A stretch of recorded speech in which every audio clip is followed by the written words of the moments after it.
Chapter 44-49. Fairy Xingyu and I didn't know each other at first.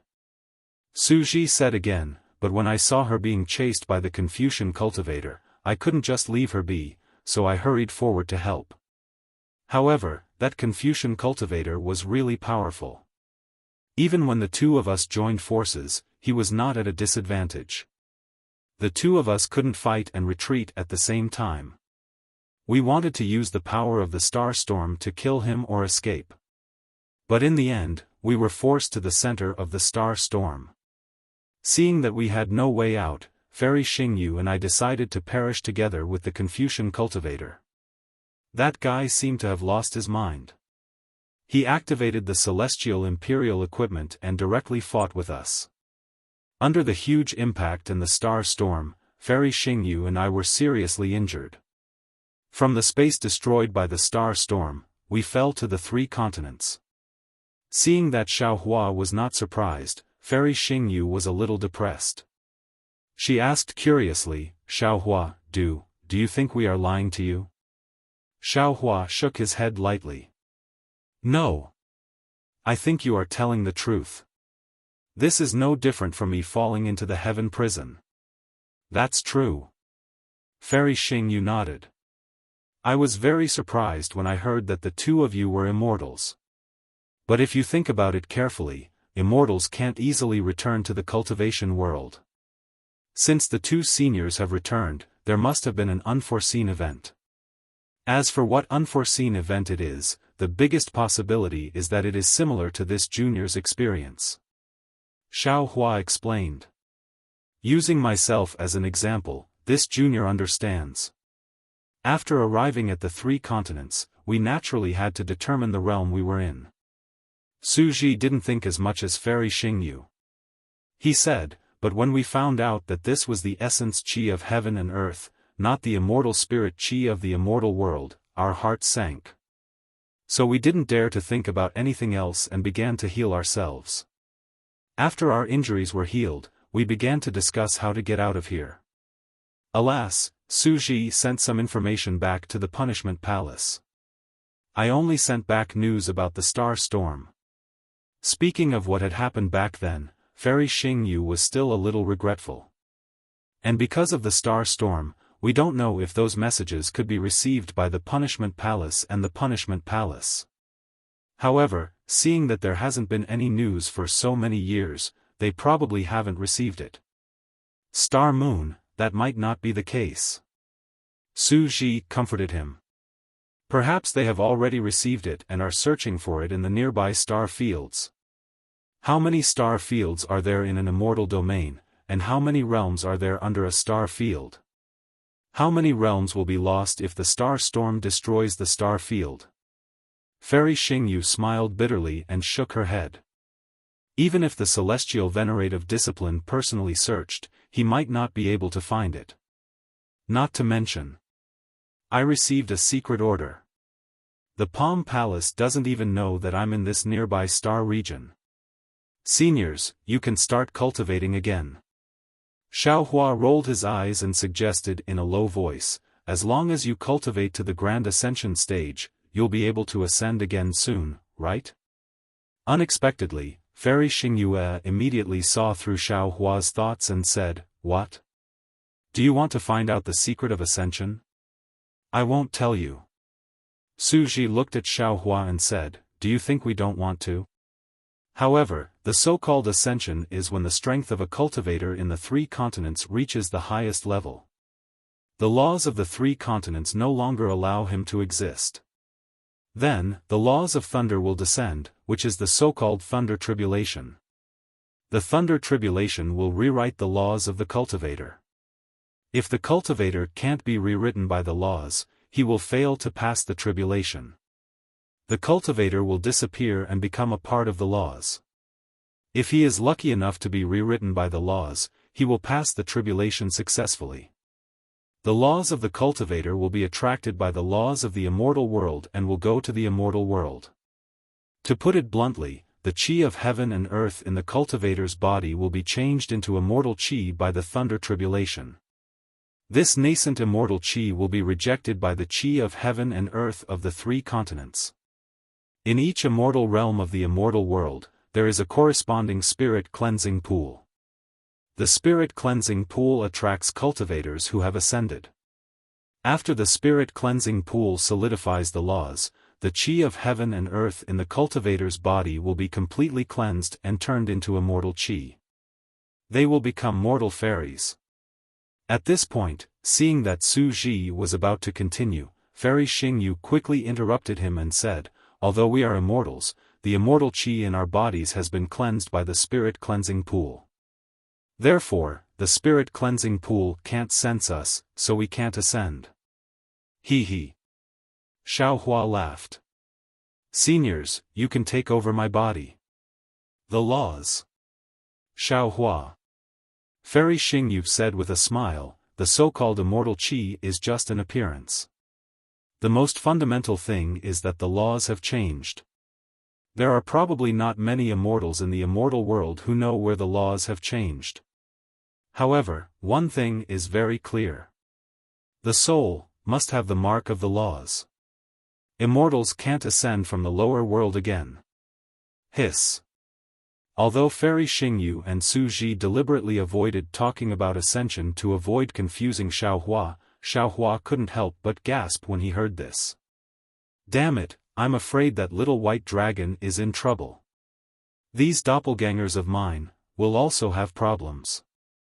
However, Xiaohua thought for a moment and asked, "Although the two seniors can't ascend, but the two seniors can still cultivate disciples and let them pass the message to the Palace of Punishment and the Palace of Justice after they ascend." Fairy Xingyu rolled her eyes at him and said, "Do you think we don't want to? We have much more than you think that day." Su Ji explained, "After we recovered from our injuries, we immediately searched for the realms and star regions where the three continents were located. However, when we saw that there were only Confucian cultivators, Buddhists, and the demon clan on the three continents, we were even more disappointed." Xingyue seemed to know some secrets. She said that this was the realm after the immortals and Buddhists had been destroyed. It also corresponded to this star region. I seem to have heard of the corresponding spirit cleansing pool in that star region. At this point, Su Ji's face showed a trace of embarrassment. He looked at Xiaohua and said, "I didn't want to tell you, but I have to tell you the truth. Of course, what I said to Xingyue is just some speculation and can't be taken seriously. I hope it won't affect your cultivation." Without needing Su Ji to say more, Xiaohua nodded and said, "Is that spirit cleansing pool gone? The cultivators of the three continents can't ascend? How should I put it?" Su Ji explained, "The spirit cleansing pool still exists, but because it hasn't been used for a long time, I'm afraid it has been abandoned. Because I'm the punishment envoy of the punishment palace, I have some impression of the location of the spirit cleansing pool. That's how I know there is such a spirit cleansing pool." "That's good." Xiaohua breathed a sigh of relief and said with a smile, "Since there is still a spirit cleansing pool, that's good. After all, one can ascend." "Actually," Su Ji wanted to explain, but Fairy Xingyu hurriedly said, "Su Ji, didn't we already talk about this before? There are so many secrets of the immortal world. It's best if you don't know." Su Ji looked at Xiaohua, thought for a moment and said, "Forget it. Since we're talking about this, it's better to make it clear and let him be prepared." Fairy Xingyu glared at Xiaohua and could only keep quiet. "Actually, if the spirit cleansing pool no longer exists, you can also ascend and even fly to other spirit cleansing pools. At the very least, you may appear near the spirit cleansing pool. At that time, you may face a powerful immortal beast. You may have a slim chance of survival." Su Ji said, "But the spirit cleansing pool here is abandoned. If you ascend, you can only go to this spirit cleansing pool. And near this spirit cleansing pool, there are no immortal envoys from the immortal world. The one who may welcome you is the immortal envoys of the heavenly court. Or you may encounter other immortal envoys of the heavenly court. Junior understands. Xiaohua smiled bitterly and said, if you encounter an immortal beast, you may have a slim chance of survival. But if you encounter an immortal envoys of the heavenly court, I'm afraid there is no chance of survival. Indeed. Suji nodded. This is also the reason why we don't dare to act rashly. If the immortal envoys of the heavenly court know that we are in the 3 continents, we will also be hunted down by them. We will lose all hope of returning to the immortal world.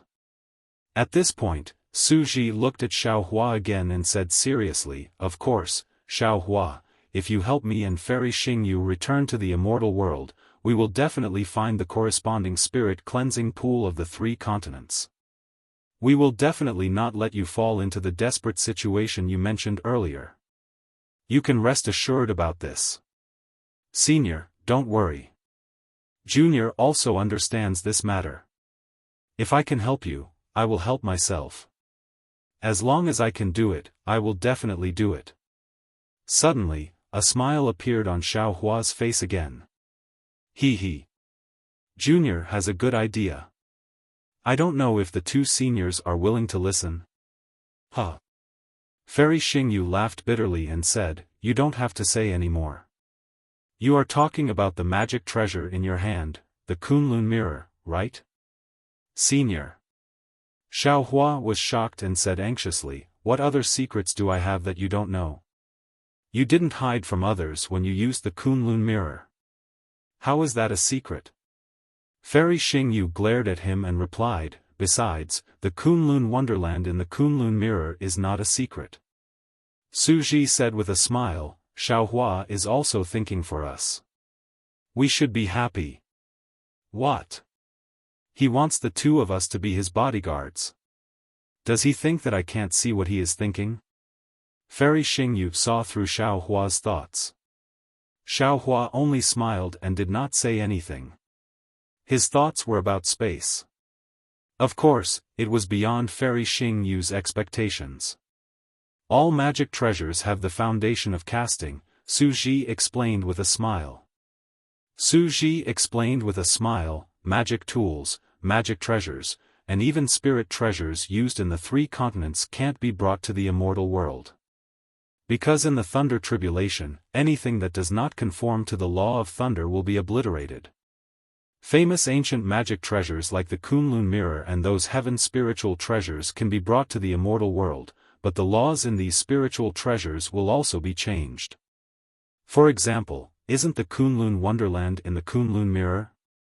The Kunlun wonderland in the 3 continents is different from the one in the immortal world. If you take the Kunlun mirror to go through the tribulation, the Kunlun wonderland in it will be completely erased and then rebuilt with immortal chi. If you don't want to take the Kunlun mirror to go through the tribulation, it will not be able to follow you into the immortal world.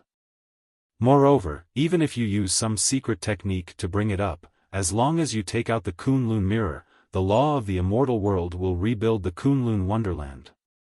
Therefore, even if you take us into the Kunlun wonderland, we can only be obliterated and have no way to survive. Chapter 44-50. What about using the free time after the tribulation transcendence? Xiaohua asked, unwilling to give up. At that time, the Kunlun immortal realm could not be built at all. How could you take us in? Seeing that Xiaohua did not believe her, Fairy Xingyu was a little angry. Do you think we don't want to use your Kunlun mirror? All right. Xiaohua's heart already felt a little more at ease, so he casually replied. Since Suji had said so, the Kunlun immortal realm and the Kunlun mirror had to be reconstructed due to the different spatial laws. However, Shenhua continent was not a Dharma artifact that he had refined. Shenhua continent was not affected by the laws of the ruins and the primitive continent. It was obviously an independent space. The rewriting of the laws that he had encountered during his ascension should not affect Shenhua continent. If he could ascend, he could naturally take Suji and Fairy Xingyu with him. However, Xiaohua did not know how to persuade the 2 immortals to enter Shenhua continent. After all, in their hearts, the Kunlun immortal realm was a place where death was inevitable. Moreover, Xiaohua did not know if his Shenhua continent could take in two immortals. There was still some time before his ascension, so he was not in a hurry to make things clear with the two immortals. Of course, Xiaohua had already made up his mind. If possible, he had to take the two of them with him. Otherwise, even if he ascended, he would not be able to defeat the immortal officials of the heavenly court. Xiaohua thought for a moment and said with a smile, "The two of you are very unlucky. If you had landed in the Dawn Rain continent where I was, there would not have been so much trouble." That's not necessarily true. Fairy Xingyu pursed her lips. The immortal world is not a place of singing and dancing. Who knows who will get the news if we bring it up? If anything happens, we won't even know how we died. We might as well think of a way to go up ourselves. That's true. Xiaohua agreed. Why don't you tell me how to return to the Dawn Rain continent? After I ascend, I will send the news of the two immortals to the Palace of Justice and the Palace of Punishment.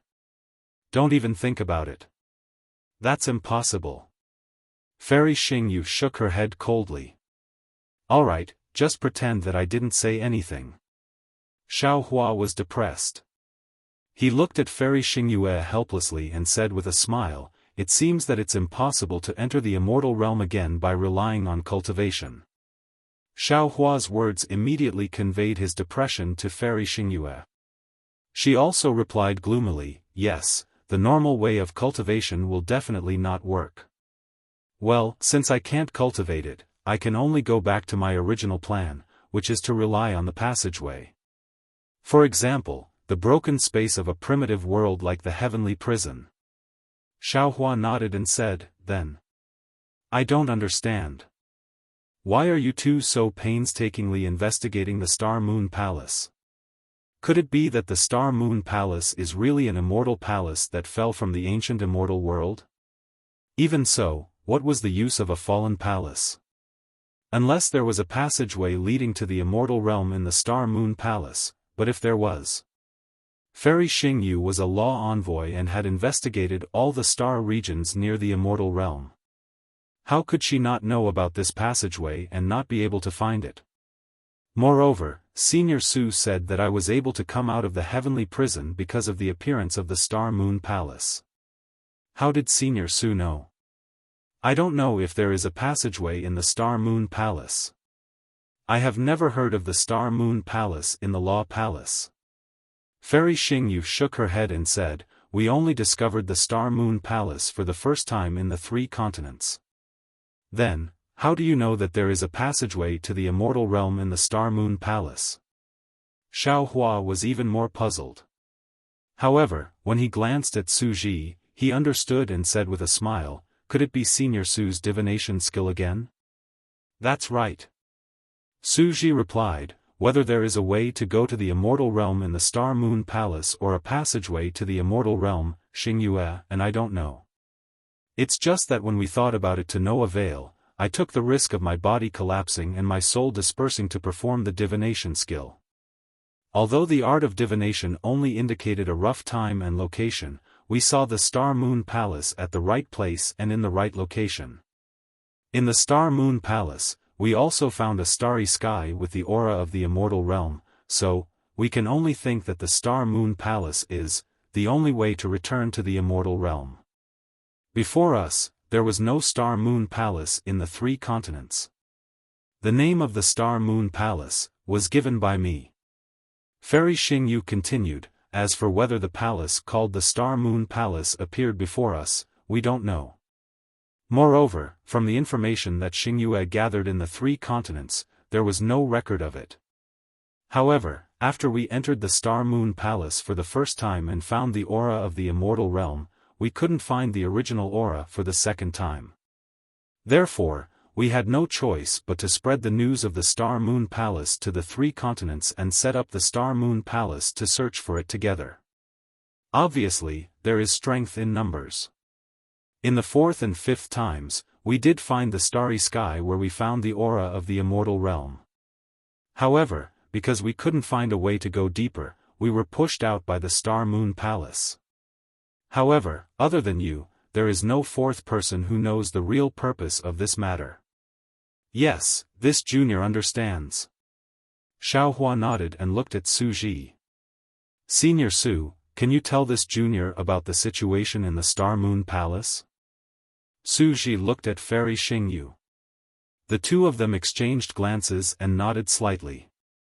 Then, Su Ji looked at Xiaofan and said, actually, when I discussed with Fairy Xingyu about the internal affairs of the Star-Moon Palace, I did not intend to tell you. Oh? Why? Xiaofan was a little puzzled. It's very simple. Su Ji smiled bitterly. I have entered the Star-Moon Palace a total of 8 times with Fairy Xingyu. Other than the fact that the outline of the Star-Moon Palace was exactly the same when it appeared, everything inside was different. Only in a certain part of the starry sky could we see the aura of the immortal realm. In other places, other than the rumbling of thunder, there were some inexplicable starry sky and light silhouettes. These light silhouettes were very strange. They were different every time. Sometimes, they were sunken in different star shapes. Sometimes, they were some magical weapons. Sometimes, they were some mysterious lines. There were also times when they were actually some heads. There were many more on the left and right. Of course, just from the surface, it seemed that something like a token was needed to be placed inside to open the starry sky or light silhouettes. However, this so-called token was very strange. We searched the hidden immortal continent, the Thousand Demons Sacred Realm, and the Pure Land but could not find it. Even though Fairy Xingyu controlled the stars and moons and could see all kinds of strange things every day, and every time we entered the Star-Moon Palace, we were fully prepared. However, it seemed that something was missing every time. It was impossible to open the starry sky. In the end, to tell you the truth, even we felt despair. Therefore, if I told you about this situation, would you still help us wholeheartedly? If I were to deceive you with a lie, to be honest, I would not do it. Of course, in the Star-Moon Palace, you can comprehend the power of the stars and moons at a higher level. I did not lie to the cultivators of the 3 continents about this. As for what they can comprehend from the power of the stars and moons, I do not know. Apart from this, are there any other dangers in the Star-Moon Palace? Xiaofan frowned and asked. Apart from the thunder, which is sometimes very strange and can shatter a cultivator's body so that even his soul cannot escape, there are also some unknown immortal beasts. Fairy Xingyu seemed to have a lingering fear as she said, these immortal beasts are extremely powerful. I have never heard of them before. If one encounters these immortal beasts, there is basically no chance of survival.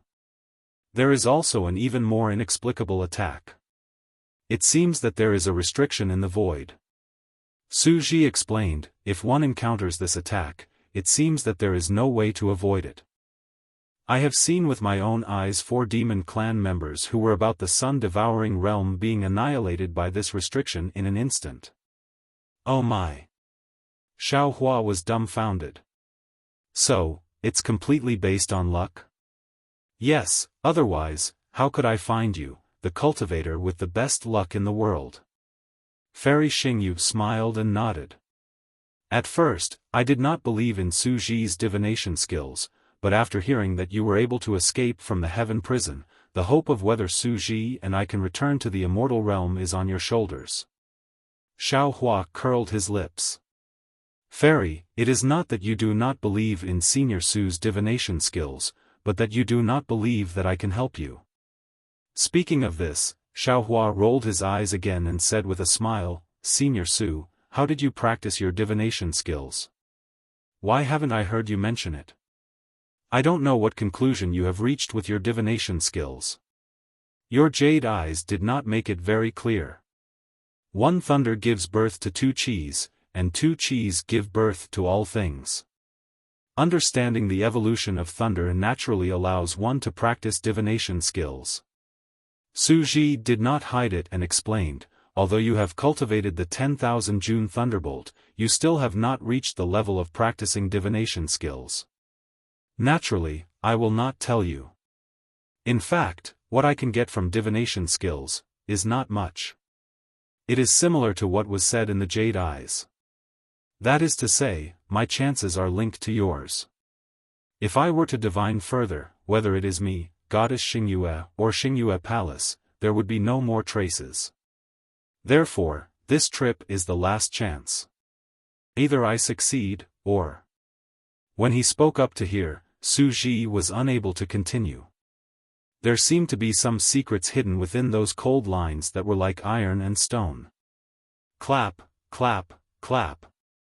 Xiao Hua smiled and clapped his hands. Do you still need to say it?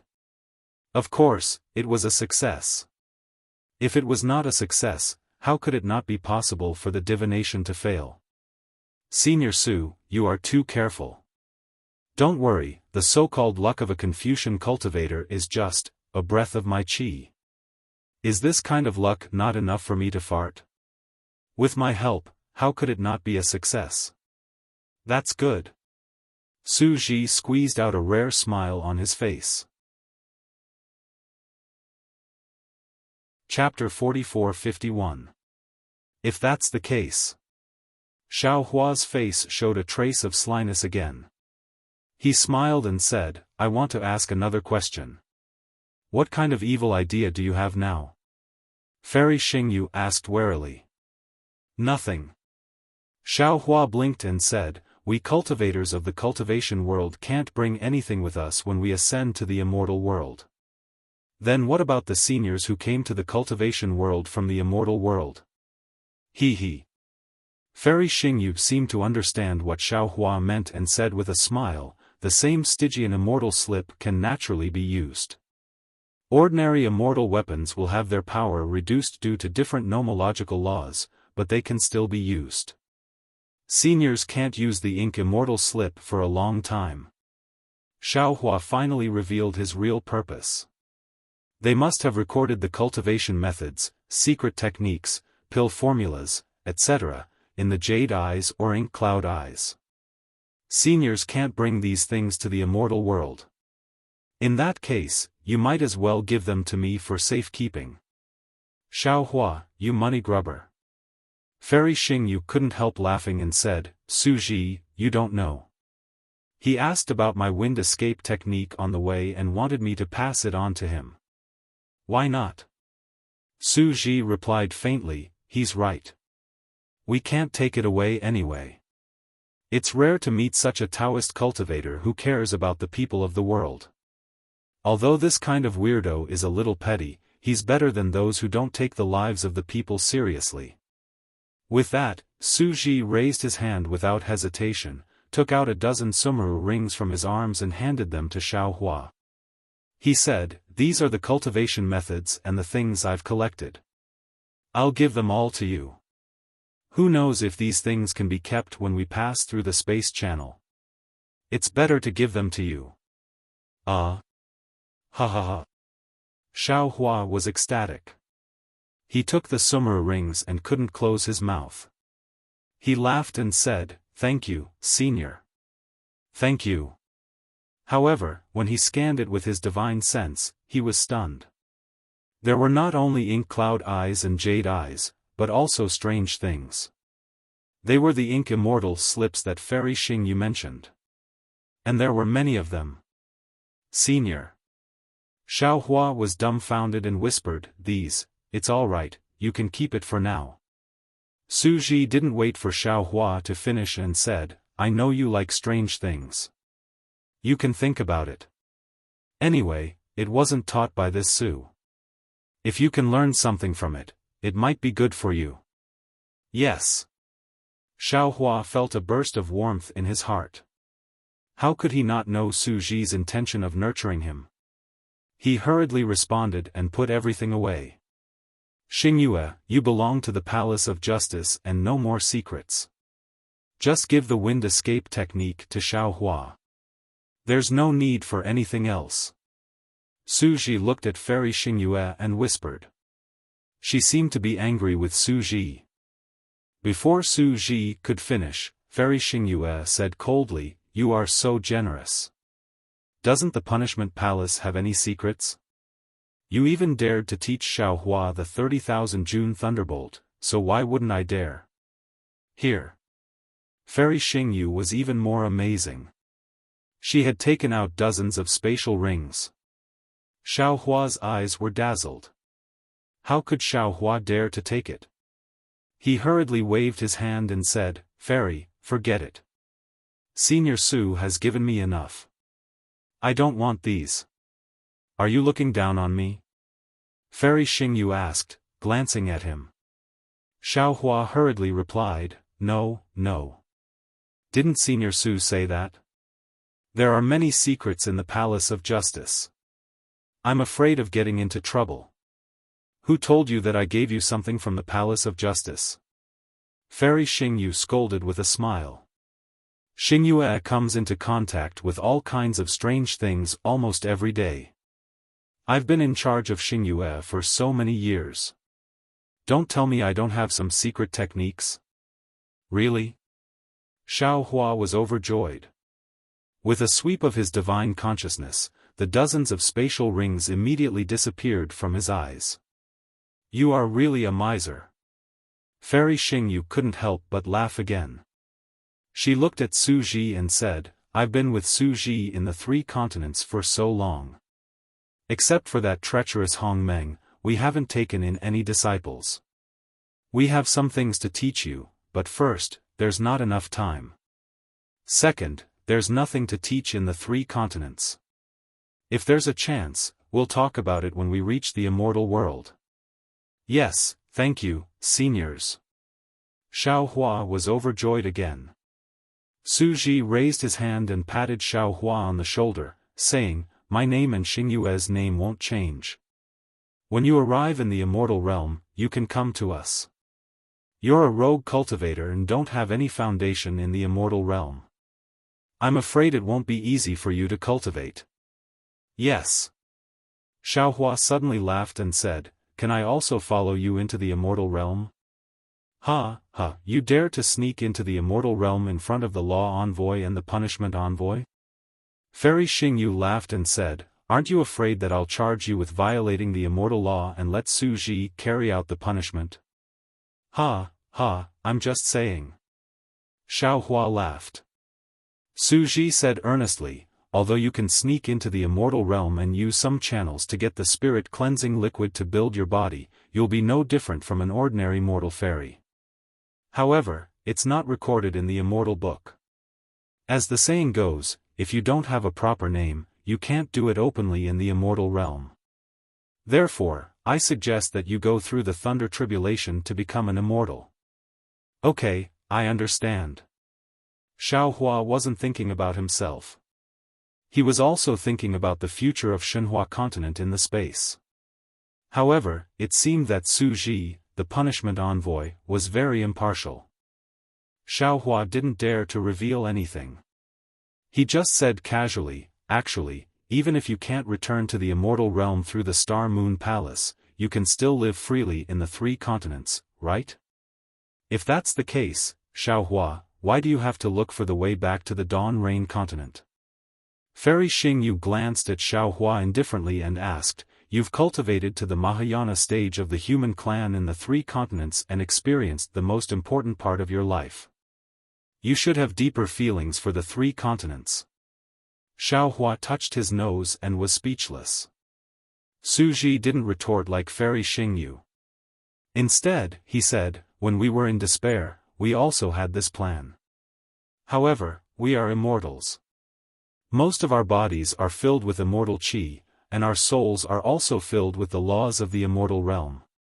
Our physical bodies can't exist on the 3 continents for long. The ubiquitous essence qi of heaven and earth corrodes our physical bodies all the time. You must have seen that Fairy Xingyu couldn't avoid the collapse of her physical body. At this time, she had no choice but to occupy the body of Princess Baihua. Although Princess Baihua's body is more suitable for Fairy Xingyu, her physical body hasn't been tempered by the spirit-washing liquid, so it can't contain Fairy Xingyu's soul. She used a secret technique to nourish herself for nearly 200 years and only dared to come out of seclusion recently. And her strength has faded too much. Although I was a little stronger than Fairy Xingyue before, I've performed divination twice, which has greatly eroded my physical body. I can already feel that in less than 100 years, my physical body will collapse. I have no choice but to find a usable body. In fact, a few years ago, I've already advised Su Ji that it's best to prepare for a rainy day and find a way out for himself first. Fairy Xingyu's gaze fell on Su Ji with warmth. But he has always disagreed. He doesn't want to interfere with another person's life, nor does he want to take another person's life for no reason. I'm the punishment envoy of the Punishment Palace, in charge of the punishment fairy weapon of the immortal world. If I don't have the most basic self-discipline in my heart, how can I be fair? Su Ji replied faintly. Aren't you the same? Although you've taken over Princess Baihua's body, I know that if nothing unexpected happens, your physical body can last for another 100 years. For the same belief, you mentioned abandoning your physical body. You've also lost a lot of cultivation. One is marked by the company one keeps. Fairy Xingyu pursed her lips and smiled. I've always heard you say this, so I can't help but be self-disciplined. In the face of Fairy Xingyu's exposed thoughts, Su Ji changed the topic. He looked up at the starry sky and said disconsolately, in my hometown, there's an idiom to describe people without souls. It's called the walking dead. I thought, if my soul stayed in someone else's physical body, would it still be me? I'm afraid I'm no different from a walking dead, right? Fairy Xingyu raised her eyebrows and was about to get angry. However, after thinking for a while, she became dejected. She whispered, Su Ji, tell me about your hometown. I've told you so much, but you've never mentioned your hometown. Hometown? Xiaofan asked curiously, the hometown you mentioned earlier. Isn't it the immortal world? Of course not. Fairy Xingyu rolled her eyes at Xiaofan. The hometown that immortals talk about is the place where they ascend. If you ascend, the 3 continents will be your hometown. Oh. Xiaofan nodded. I see. Su Ji didn't pay any attention to Xiaofan. He gazed at the stars for the time it took to finish a cup of tea, and then he said, Xingyue, it's not that I don't want to tell you about my hometown. It's just that my hometown can't compare to the neon glow galaxy, nor can it compare to the 3 main continents. A place of the last days? What do you mean? Xiaofan asked, puzzled. The so-called place of the last days is the place where the path of cultivation is destroyed. Fairy Xingyu looked sympathetic. She glanced at Xiaofan and explained, there are many reasons for the destruction of the path of cultivation. It could be the loss of the cultivation method, the dissipation of the qi of heaven and earth, or the blockage of the ascension passage. Didn't Su Ji say that before? After the starburst, many realms will lose contact with the star field, which means they will lose contact with the spirit cleansing pool in the immortal realm. Those realms may become a place of the last days. There are no records of my hometown in the immortal realm. I don't know its corresponding name in the galaxy in the immortal realm. I only know that galaxy is called the Milky Way, and the blue planet I'm on is called Earth. Su Ji looked at the strange starry sky and said, until now, I still don't know why Earth and the Milky Way became a place of the last days. However, Earth does not have the qi of heaven and earth. All the cultivation methods have disappeared. Chapter 44-52. Then how did you cultivate? Fairy Xingyu asked sympathetically. When I was 18 years old, I obtained the punishment celestial weapon of the immortal world. Su Ji's gaze seemed to pass through time and space and fall on another distant world. Su Ji's story was not long, and there were some parts that Su Ji did not explain clearly. However, under Fairy Xingyu's questioning, Su Ji spoke for a full hour. Xiao Hua listened with interest. After all, this was another immortal's cultivation world. But in the end, Xiao Hua sighed again. Su Ji had his own hometown, Earth, and Fairy Xingyu had her own hometown, the Neon Glow Galaxy. Where was his hometown? The 3 continents? The Dawn Rain continent? Perhaps he would only know when his memory was restored? Su Ji, it's really not easy for you to become the punishment envoy of the Punishment Palace. Fairy Xingyu also expressed deep sympathy. Compared to you, my cultivation is simply a smooth path. Everyone has their own path, so there's no need to compare. Su Ji said faintly, just like the Law Palace and the Punishment Palace, why bother with each other's gains and losses? Just do your own thing. Hee, that's right. Fairy Xingyu nodded and said, if it weren't for the Sovereign of Justice and the Sovereign of Punishment, how could the Punishment Palace and the Law Palace be incompatible? Speaking of this, Su Ji looked up at the barrier and said, the sky is bright and the rain has stopped. Shall we go to the Chitty River now? No, there's no need to be in such a hurry, right? Fairy Xingyu seemed to be enjoying her time with Su Ji and answered reluctantly. Xiao Hua also hurriedly said, that's right. Senior Su, you've said so much, but you still haven't told me how this junior will help you. It's very simple. Su Ji said concisely, use your divine sense, which is very sensitive to the power of the stars and the moon, to find the exit in the starry sky maze and the immortal Qi. Then, use the power of thunder to help me break the restriction. It's that simple? Xiao Hua was a little dumbfounded. Senior, don't lie to me. That simple?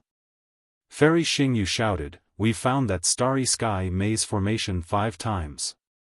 Each time, we entered a different place. Later, we used the magical powers of tens of thousands of cultivators to find the exit of the immortal Qi twice. As for that restriction, even Su Ji couldn't break it with his strength. Do you think you can? Alright, just pretend I didn't say anything. Xiao Hua curled his lips, he was somewhat disapproving. He was very confident in his sense of direction in the void. The more others were unable to do it, the more he could do it. As for the restrictive spell, Xiao Hua did not believe that Reverend Yun's Pangu axe could not break it. At the thought of Reverend Yun, Xiao Hua asked hastily, oh right, can we use Cosmos bags in Star Moon Palace? There are some places where you can. Fairy Xingyu replied without hesitation. If so, how many cultivators can enter Star Moon Palace? Xiao Hua asked again. Fairy Xingyu answered with great familiarity, over the years, Star Picking Tower has recruited about 49,000 people from Tao League, Confucian cultivators, Buddhist sect, and the Demon Clan. All Confucian aristocratic families above the 3rd class would send people, and 60% of the aristocratic families below the 3rd class would send people. The Buddhist sect's guardians would send people. As for the Demon Clan, there are even more. After all, the Demon Clan is more sensitive to the power of the stars and moon. Star Moon Palace has appeared in the 1,000 Demons' sacred realm. If we count, there are about 60,000 people. So many. Xiao Hua was dumbfounded. Star Moon Palace was a famous ancient ruin in the 3 continents. Xiao Hua already felt that it was a lot to be qualified to enter a few hundred of them. Who would have thought that 60,000 people could enter at once? How was this training? It was more like sightseeing. Xingyu has been preparing for so long. Isn't it for this day? 50,000 people is not a lot. Fairy Xingyu said with a grin. Xiao Hua also smiled. If there were only a few hundred people, the 10,000 people he brought would be very eye-catching. However, since there were already 60,000 people going in, his 10,000 people were nothing. Junior also wants to bring some Fortune Gate disciples in. It won't affect anything, right? Xiao Hua asked tentatively. You want to take advantage of me again? Fairy Xingyu snapped. Can't you not take advantage of me? No, as long as I live, I won't stop taking advantage of you. Xiao Hua replied decisively. Su Ji glanced at Xiao Hua and said, it doesn't matter. Anyone can go in, as long as you find a place where you can use the Kunlun mirror. Many thanks, senior. Xiao Hua's smile was even brighter than Xiao Hua's. In addition to what senior said earlier, if there's anything junior needs to do in the Star Moon Palace, please feel free to tell me. Don't worry. Fairy Xingyu snorted coldly. We have already entered 8 times. If we can avoid borrowing your help, we will try our best not to. If you bring too many disciples in, you have to let them be careful of the dangers inside. After all, that kind of risk is almost unavoidable. Yes, Junior understands. Xiao Hua nodded respectfully. Then, the 3 of them discussed for a while before Fairy Xingyu removed the starlight boundary. Su Ji also scattered the waterfall water boundary. The waterfall fell on the stone wall again, roaring as it fell. Su Ji and Fairy Xingyu glanced at each other. They did not tell Xiao Hua that this waterfall was where they had first lost it in the 3 continents. Then, the 3 of them moved and flew toward the Chitty River in the east of the Thousand Demons' sacred realm. When the stars of the Thousand Demons' sacred realm shone brightly, the great sacred hall was the center of the Thousand Demons' sacred realm, where the stars gathered. The stars that were originally the rulers of the starry skies fell on a star shadow somewhere in the great sage hall. When the star materialized, another star pattern, mixed with the essence of the stars, fell into the great sage hall. Inside the great sage hall, the Phoenix Wu had already transformed into an enormous desolate chaos demon. The astral runes landed on the 132 billion points. A astral rune was engraved on it, and the Phoenix Wu's body rose a few feet higher. This situation was very similar to when Feng Wu became a great saint. However, at this time, the starry sky was all around Feng Wu, and the stars that the other great saints had transformed into did not appear. By the time all the stars in the great sacred hall had materialized, Feng Wu was already inside the great sacred hall. He floated to the surface of the great sacred hall. The last star pattern was on his body, and his body had become one with the great sacred hall. Boom! The entire great sage hall shone with incomparably dazzling starlight. The void was filled with light, and even the tiniest of spatial cracks could be seen. At the same time, the entire great sage hall had long disappeared. A star that had never appeared before emerged from the surface of the great sage hall. The light shadow was more ferocious than the sun. It spread in all directions in the void. In the light shadow, the void was pierced and collapsed. The star of the stars had actually appeared in the Thousand Demons' sacred realm. Caw! In the starlight, a phoenix cry that shook the void rang out. The star of the stars instantly collapsed, and all the stars instantly turned into star marks. Feng Wu's body that had become a saint appeared from the stars. Feng Wu's demonic body was extremely huge. The star marks formed by the collapse of the stars were only 10% of his entire demonic body. The rest of his demonic body was still ethereal and gray. Even so, an incomparably vast and ferocious aura filled the entire void like a tidal wave. The great saint of the starry sky. The star of the stars. The saint of the saints. In the eyes of the golden-winged great rocks and the others, a 7-star great saint was already a peerless saint. However, they still underestimated the heavenly phoenix's covetousness. The saint of the saints was the heavenly phoenix's goal. Only a demon with the bloodline of the absolute saint could become the saint of the saints. Of course, the Thousand Demons' sacred realm was only one of the many realms, and the Great Sage Hall was only one of the many demon holy lands. The heavenly phoenix's path was still very long. The heavenly phoenix great saint revealed his saint of the saints' body, and the image of the desolate stars appeared in his eyes. His gaze was fixed on a certain spot in the void. At this moment, the void rumbled with thunder that resembled a horned dragon. The power of laws of the three continents surged in from all directions, not allowing the heavenly phoenix great saint to resist at all. A trace of mockery appeared in the heavenly phoenix great saint's eyes, and then he closed them again.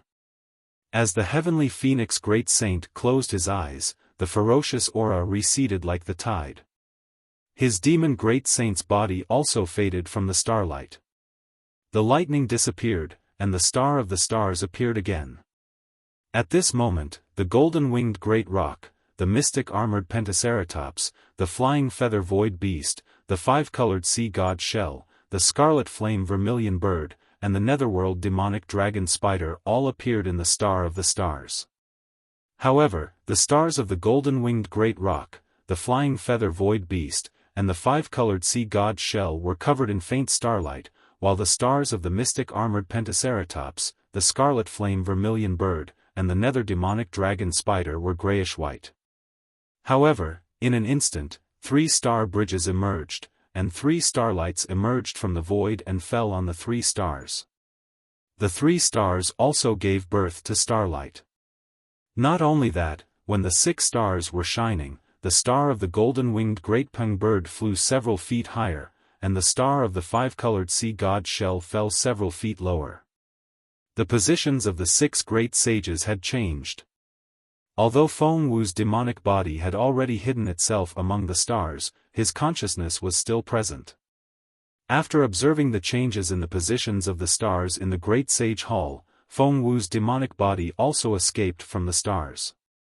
The moment he left, the stars in the Great Sage Hall began to fade, and the hall's appearance appeared.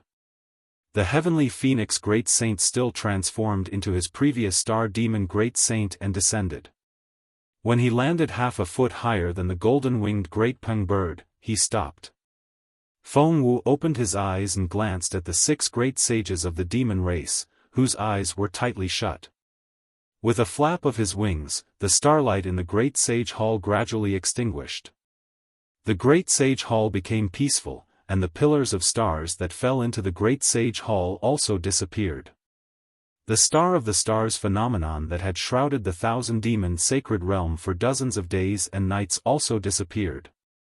P.S. A new year has begun. I wish all your wishes come true, and all the best.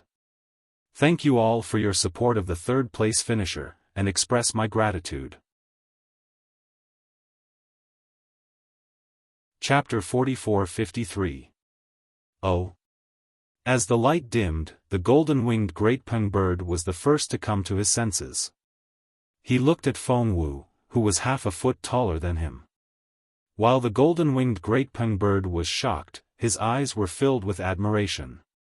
However, when he saw the mystic armored pentaceratops, who was dozens of feet shorter than him, a smile appeared on his face. The golden roc woke up, and so did the mystic armored pentaceratops and the others. The mystic armored pentaceratops, the scarlet flame vermilion bird, and the nether demonic dragon spider didn't expect to be able to rush back to the Great Sage Hall so quickly. However, when the star bridge appeared, they understood something. Therefore, the 3 great sages looked at each other without any particular surprise. Then, the 3 great sages looked at the 5-colored sea god Seashell, who was several feet behind them, and then looked at Feng Wu. Feng Wu saw that the great sages had returned to the Great Sage Hall and were looking at him. He knew that although he had concealed his identity as the Great Sage of all sages, he was still a 7-star Great Sage of the Thousand Demons Sacred Realm. He was still the first Great Sage of the demon race. If he didn't speak, the other 6 great sages wouldn't speak either. Therefore, Feng Wu nodded at the 6 great sages and said to the golden roc, "Great Sage Peng, this is my first time in the Great Sage Hall. I'm not familiar with the Great Sage Hall or the Thousand Demons Sacred Realm. Please introduce me." "Yes, Great Sage Feng." The golden roc's arrogance had mostly dissipated when he faced Feng Wu. He, the flying feather void beast, and the 5-colored sea god Seashell all knew that Feng Wu's strength wasn't inferior to his when he was a 7-star great sage. Now that he'd cleansed himself with the great sage hall's starlight, he'd even drawn the 6 stars of the Southern Dipper into his body. Although the Golden Rock didn't know what had happened after that, seeing that Feng Wu's star position was higher than his, the Golden Rock didn't dare to underestimate him. The Golden Rock turned to the mystic armored Pentaceratops, the scarlet flame vermilion bird, and the nether demonic dragon spider, and said, "This is the first great sage of the demon race, the heaven-defying Thunder Phoenix. Greetings, great sage Feng." The mystic armored Pentaceratops and the others respectfully and introduced themselves. Then, the golden-winged Great Peng continued, "Phoenix Sage, every time a new great saint enters the Great Sage Hall, there is an unwritten rule, and that is the ranking of the Great Sage. Of course, our star positions can already reveal each other's strength. However, there are many times when star positions don't necessarily represent saint positions. Thus, great saints with similar star positions can all fight to determine the final saint position." "Hehe, I understand." Feng Wu smiled and said, "Don't look at how Bei Sheng has fallen to the bottom right now. His true strength might not be inferior to spider saints, right?" Without waiting for the golden-winged great rock to speak, the mystic armored Pentaceratops hurriedly said, "The Phoenix Sage is right. This is definitely the case now. However, the star position also represents the potential and speed of cultivation. In the future, Bei Sage may not be able to compare to Spider Sage." Feng Wu pondered for a moment, then nodded and said, "Since this is the custom of the Great Sage Hall, this saint will not overstep it. Great sages, if you have any objections, we can do our best to settle them." When the mystic armored Pentaceratops heard this, its eyes narrowed. However, it did not speak. Instead, it looked at the Golden Rock. The Golden Rock laughed and said, "Phoenix Saint, you're not joking with this saint, are you? This saint has already fought Phoenix Saint once before, and this saint admits that he is no match for him. If we fight again now, wouldn't this saint be looking for trouble?" Of course, Dragon Saint has always been unconvinced of this saint's position as the top expert of the demon race. He has challenged this saint many times. Now that Phoenix Saint has taken the lead, perhaps he will be interested. As it said this, the Golden Rock turned to look meaningfully at the mystic armored Pentaceratops and asked, "Don't you think so, Dragon Saint?" That's right, that's right." Before the mystic armored Pentaceratops could speak, the flying feather void beast in the distance shouted, "Dragons and phoenixes are the strongest demon race in ancient times. Phoenix Saint has never appeared in our thousand demon sacred realm. Now that Phoenix Saint has come to our great sage hall, it is indeed time for us to broaden our horizons and see who is the strongest." The mystic armored Pentaceratops had originally wanted to see just how powerful this newly ascended 7 stars great saint was. However, after seeing the stars rise above the sun, and seeing even the golden-winged Great Peng concede defeat, and finally the flying feather void beast egging him on, how could he not know what to do? The mystic armored Pentaceratops smiled and said, "Although this saint has just met Phoenix Saint, before this saint, Sparrow Saint, and Spider Saint returned to the Great Sage Hall, the Phoenix Saint's starlight marrow cleansing attracted the power of 10,000 stars to our thousand demon sacred realm. We have benefited greatly from it. We have yet to thank Phoenix Saint, so how can we fight Phoenix Saint?" With that, the mystic armored Pentaceratops bowed grandly and said, "Thank you for your help, Phoenix Saint." The red flame vermilion bird and the nether dragon spider also bowed to express their gratitude. Phoenix Saint smiled and bowed back. The flying feather void beast and the 5-colored sea god seashell were a little depressed.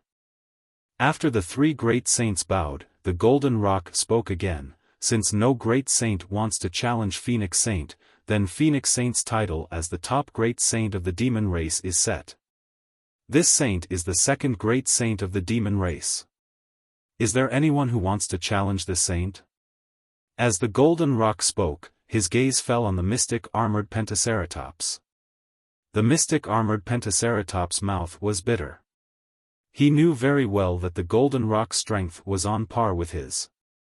The Golden Rock's bloodline was a little stronger than his, but now the Golden Rock star position was dozens of feet higher than his.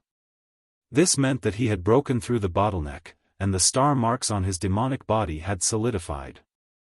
The Golden Rock's strength completely overshadowed his. If he challenged the Golden Rock for no reason, he would only be humiliating himself. There was no other outcome. Therefore, the mystic armored Pentaceratops smiled and said, "Phoenix Saint is high and mighty. Which saint dares to make a fool of themselves again?" "Yes." The Golden Rock nodded and looked at the five-colored sea god Seashell. He said, "Sea god Seashell, your star position is the lowest now.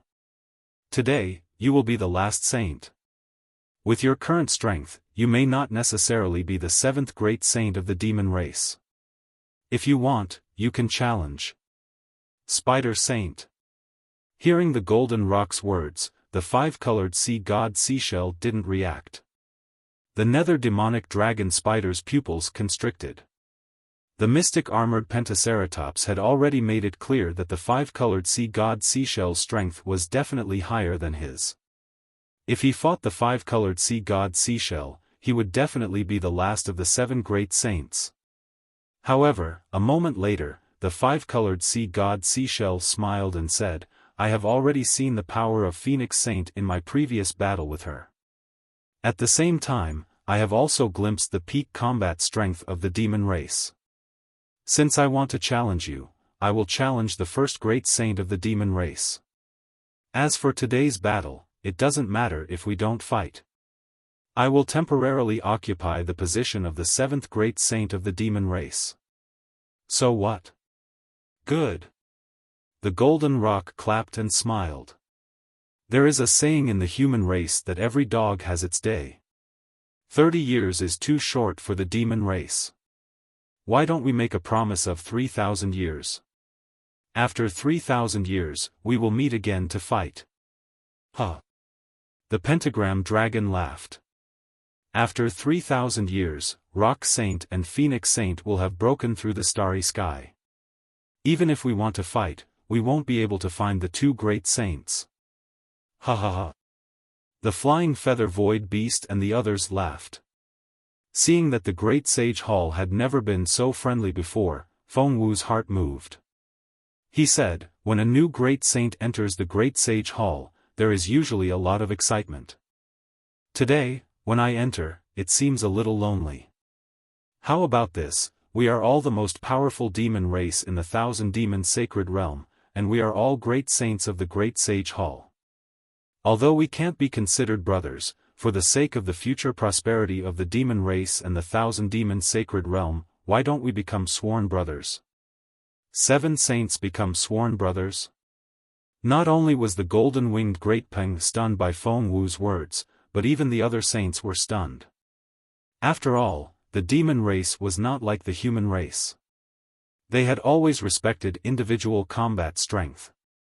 Even if they were on good terms with each other, they were mostly demons of their own race. How could they become sworn brothers with other demon races? Even if the black-armored Pentaceratops and the nether demonic dragon spider were on good terms, they had never thought of becoming sworn brothers.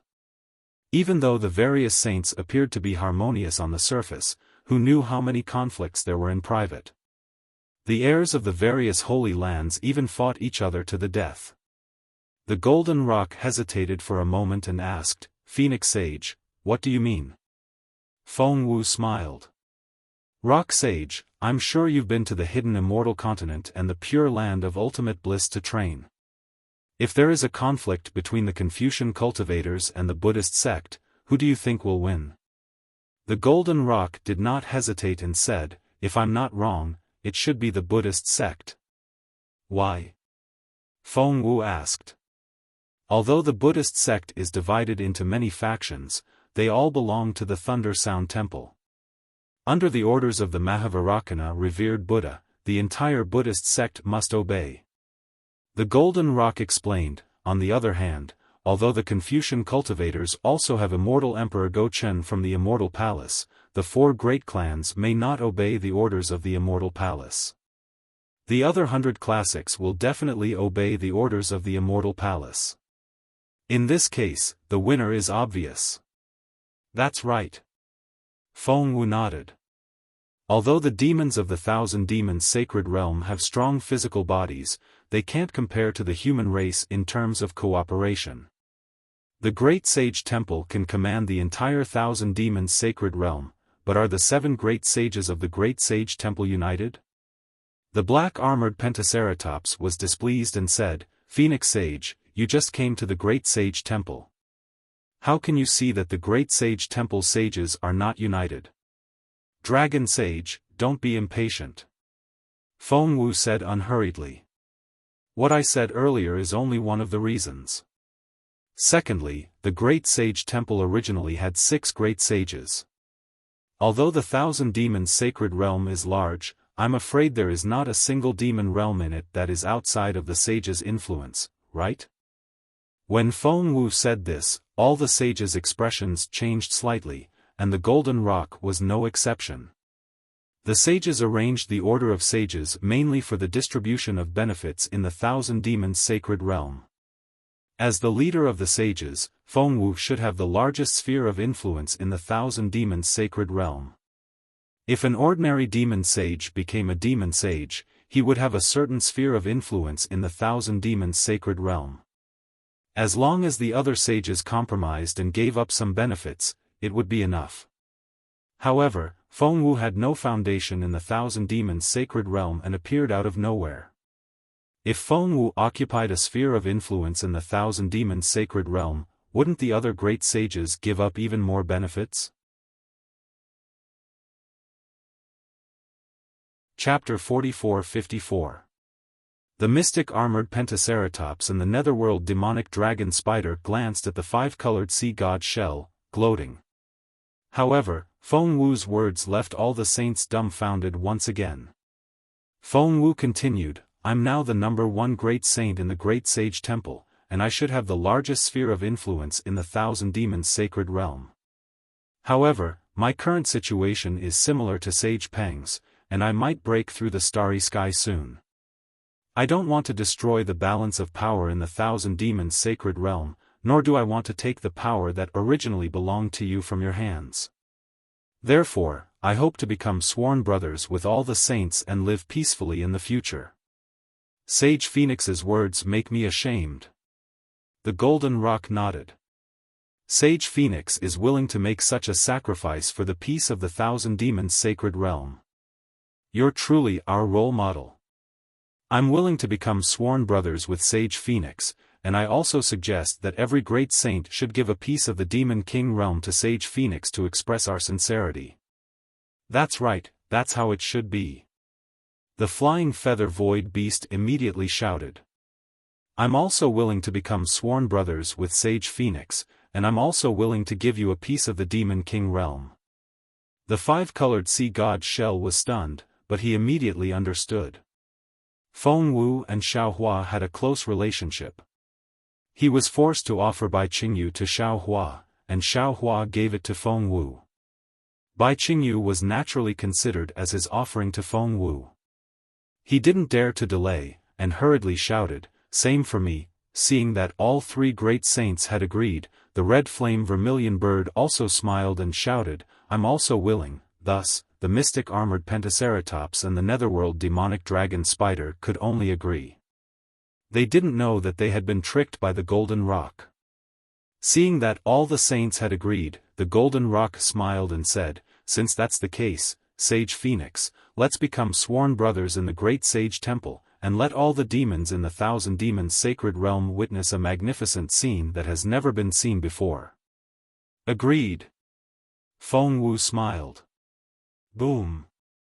Hearing Feng Wu's agreement, the golden-winged Great Peng flapped its wings, and the solidified star mark turned into a star that rushed into the starry sky. The mystic armored Pentaceratops, the flying feather void beast, and the others also shook their star marks. Finally, the phoenix parasol also spread its wings, and the 7 stars rushed into the starry sky. Woo! The entire great sacred hall shook, and countless rays of light streaked across the Thousand Demons Sacred Realm. Amidst the light, the silhouette of the Great Holy Hall was revealed. High above the Great Holy Hall, the heaven-defying Thunder Phoenix, the golden-winged Great Rock, the arcane Pentaceratops, the flying feather void beast, the scarlet flame vermilion bird, the netherworld demonic dragon spider, and the five-colored sea god shell appeared. Although the 1,000 demons' sacred realm was huge, every demon could see it clearly no matter where they were. At the same time, a majestic voice rang out from the Great Holy Hall. The Great Holy Hall of the 1,000 demons' sacred realm has rearranged the position of Great Saint. Today, the Great Sage Hall has 7 great sages. They are the first great sage, the heaven-defying Thunder Phoenix. The second holy golden-winged Great Rock, the third holy mystic armored Pentaceratops, the fourth holy flying feather void beast, the fifth holy vermilion flame vermilion bird, the sixth holy netherworld demonic dragon spider, and the seventh holy five-colored sea god shell. Because of the first great sage, the heaven-defying Thunder Phoenix, the 7 great sages have sworn an oath in the Great Sage Hall. As his voice fell, the entire Great Sage Hall shone with starlight, once again enveloping the entire 1,000 demons' sacred realm. The heaven-defying Lightning Phoenix and the other great sages lined up around the Great Sage Temple and bowed 9 times in a row. The light of the Great Sage Temple flickered 9 times in a row. Boom! When it was the last time, even more starlight fell from the sky, enveloping the 1,000 beasts' sacred realm for an hour. After the 7 sages became sworn brothers, they all returned to their demon forms. Feng Wu looked at the sages and said, "This sage has just entered the Great Holy Hall and experienced the starlight marrow cleansing. There are many mysteries of the stars in the Great Holy Hall that I have yet to comprehend. The Great Holy Hall is the 1,000 demons' sacred realm, so all matters will be discussed by the sages. This sage will go into seclusion to comprehend them. If the sages have any use for this sage, feel free to wake me up." Seeing that Feng Wu was about to go into seclusion and completely ignore the matters of the 1,000 demons' sacred realm, the golden-winged Great Rock and the others looked at each other and smiled knowingly. "Phoenix Sage, there's no need to be like this. You are the first great saint of our demon race. We have something to report to you. This sage's heart is focused on cultivation, not worldly affairs. Please take care of me, sages." Feng Wu laughed loudly. His figure flickered, and he disappeared into the starry sky above the Great Holy Hall. "All right." The golden-winged Great Rock watched helplessly as Feng Wu left. He looked around and said, "Since the Phoenix Sage doesn't care about worldly affairs, we'll discuss among ourselves. If there's anything we need the Phoenix Sage for, it won't be too late to tell him then." The mystic armored Pentaceratops was also happy. Although he was currently the 3rd great saint, he was actually no different from the 2nd great saint. In particular, the golden-winged Great Rock had already broken through his bottleneck. If nothing unexpected happened, he would definitely be able to shatter the stars within 3,000 years. The same was true for the heaven-defying Thunder Phoenix. To the mystic armored Pentaceratops, 3,000 years was merely 30 years for an ordinary human. He had plenty of patience. "All right." The mystic armored Pentaceratops nodded. "This sage will first talk about what I saw in Qijing. This demon realm is truly strange." However, before the mystic armored Pentaceratops could finish speaking, another streak of starlight rushed out of the space in front of the golden-winged Great Rock. This starlight flickered rapidly, like an eye blinking. The golden-winged Great Rock was shocked. He said in a low voice, "Dragon Sage, please wait. There seems to be an extremely urgent report." "Dragon Sage, please." The mystic armored Pentaceratops naturally knew the rules and nodded. The golden-winged Great Rock's claw grabbed the air, and the starlight fell into it. When the starlight faded, it was a beast skin shaped like a flying bird.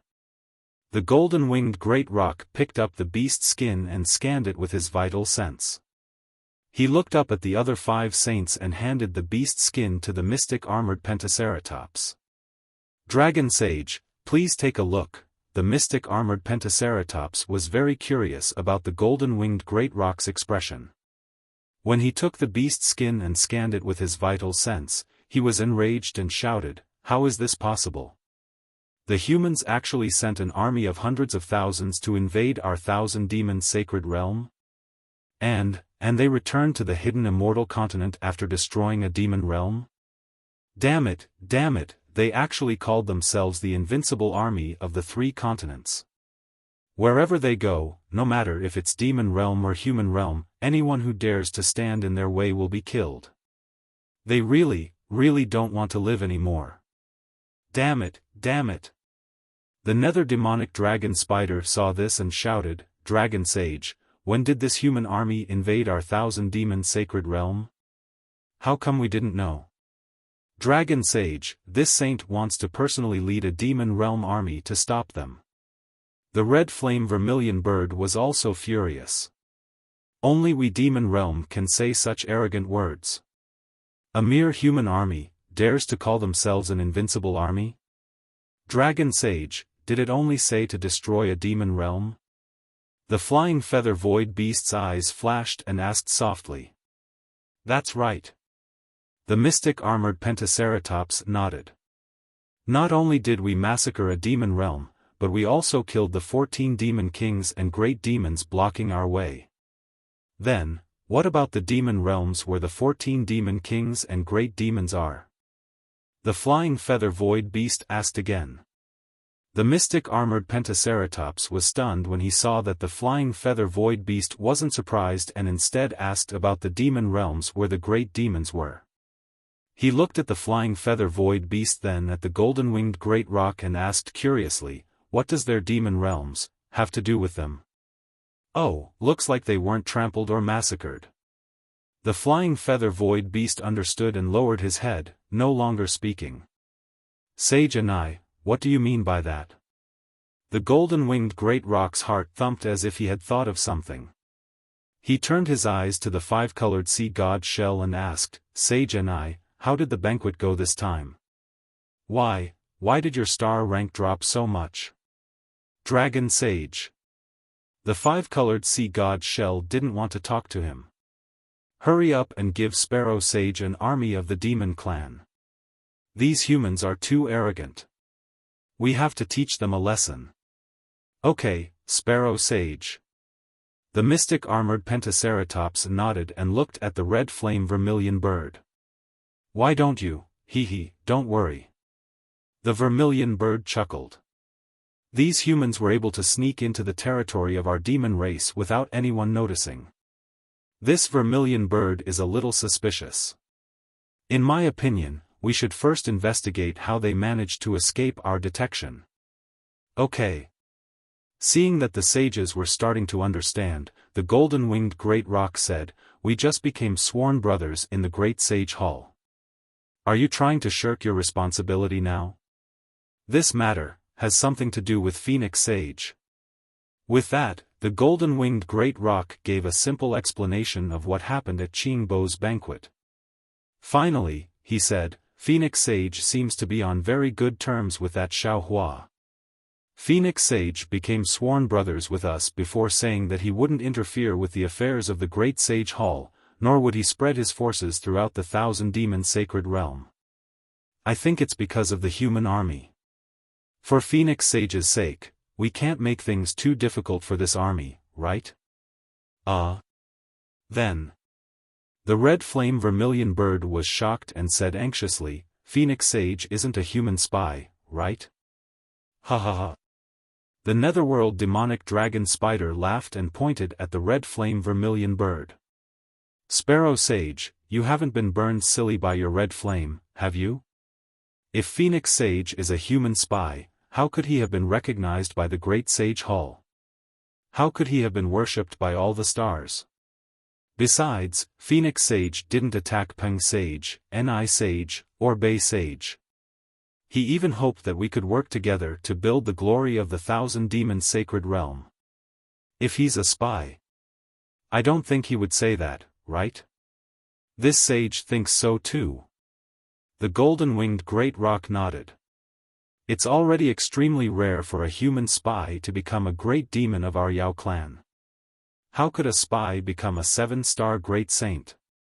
Besides, with Phoenix Sage's current status, why would he care about being a human spy? This sage understands. The red flame vermilion bird nodded. However, as he nodded, a smile appeared on his face. He understood that there was no need to take anything said in the Great Sage Hall seriously.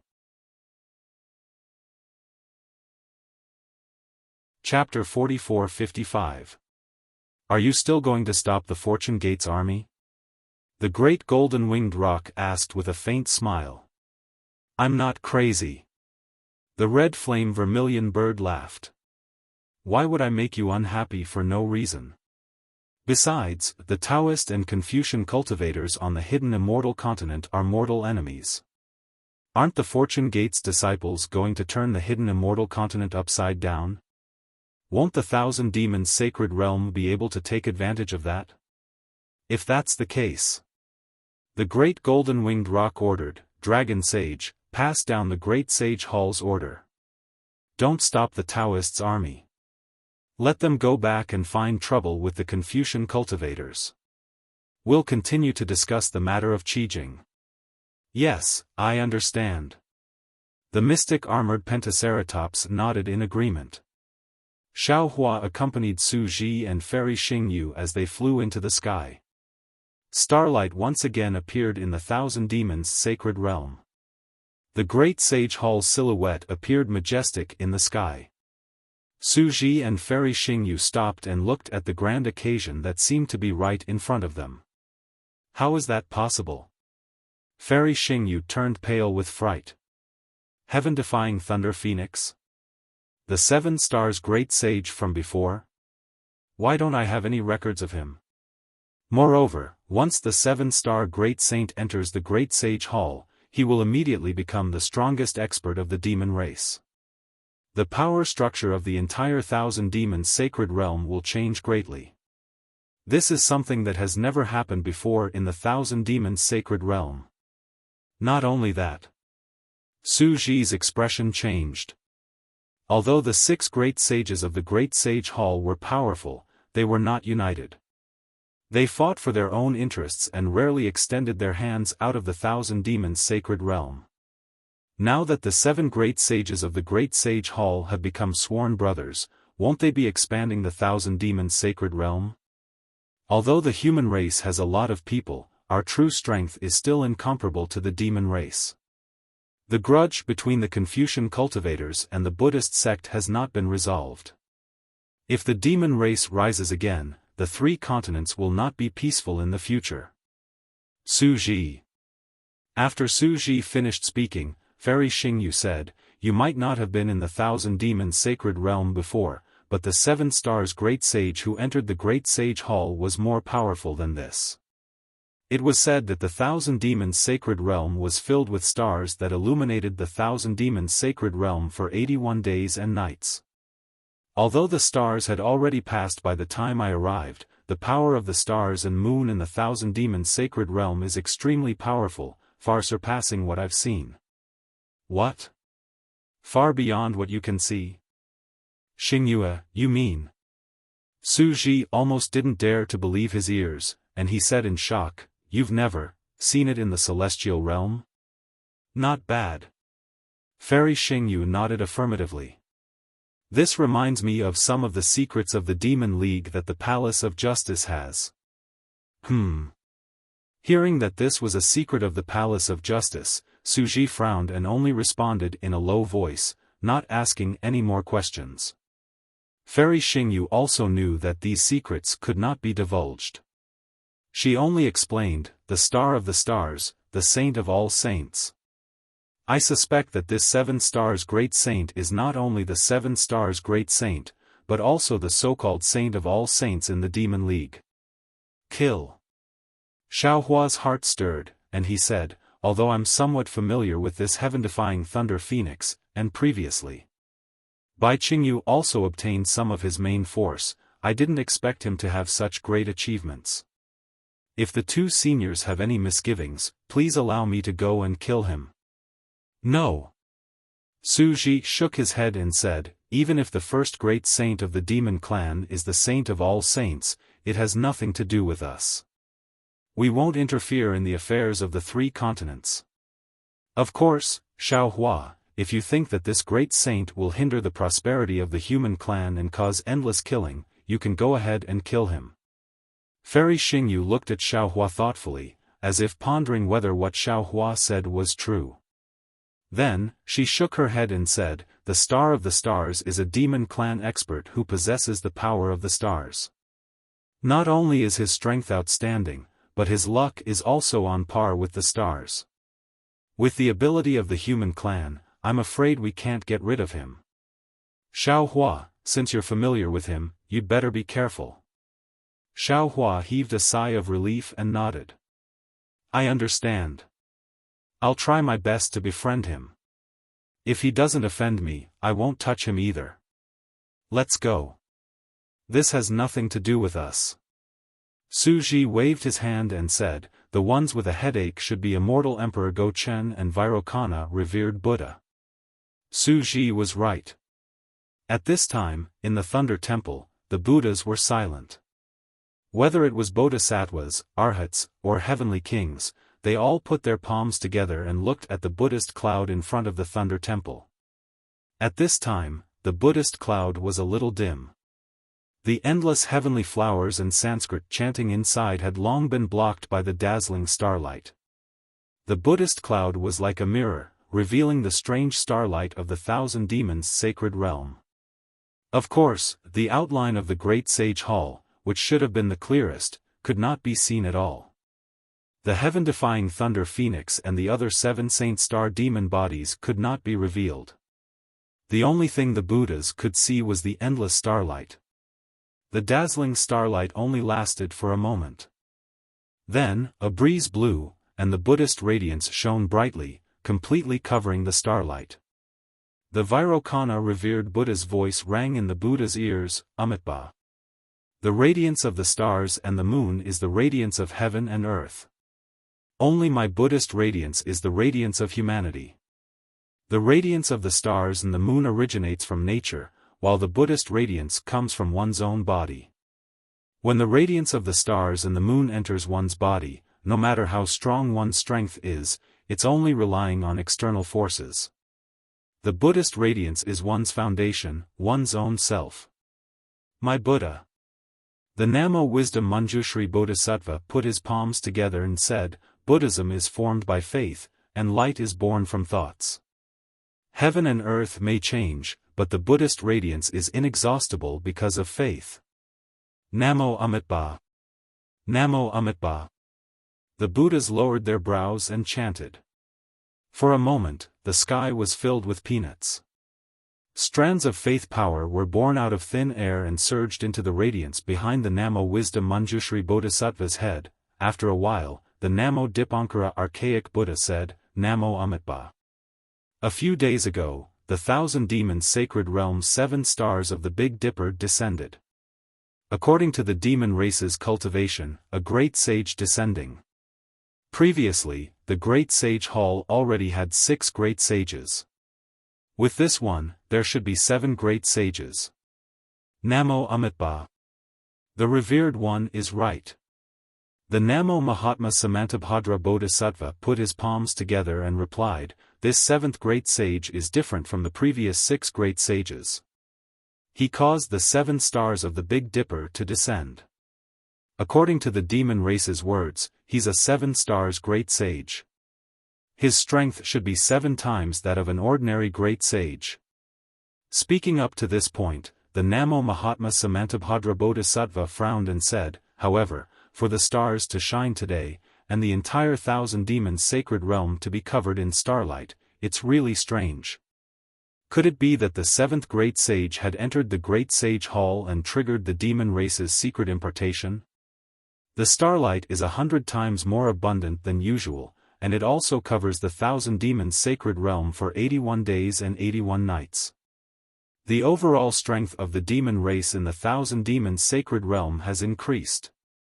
In the distance, the dragon-slaying Arhat took a step forward and put his palms together. Revered One, the Buddha aura has been appearing frequently in our Pure Land world recently.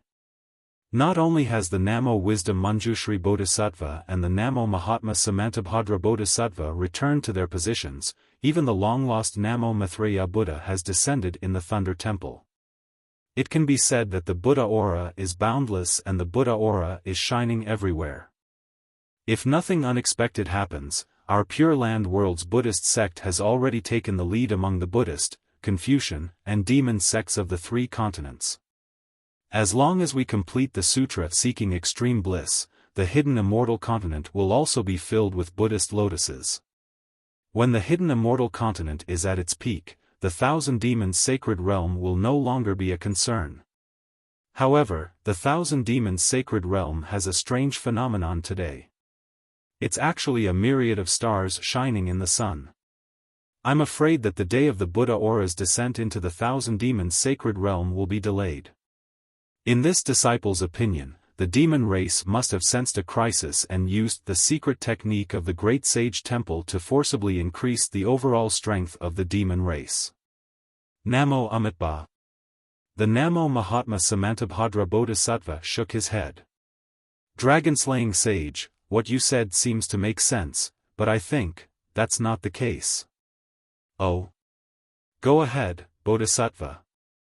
The dragon-slaying Arhat raised his long eyebrows and asked.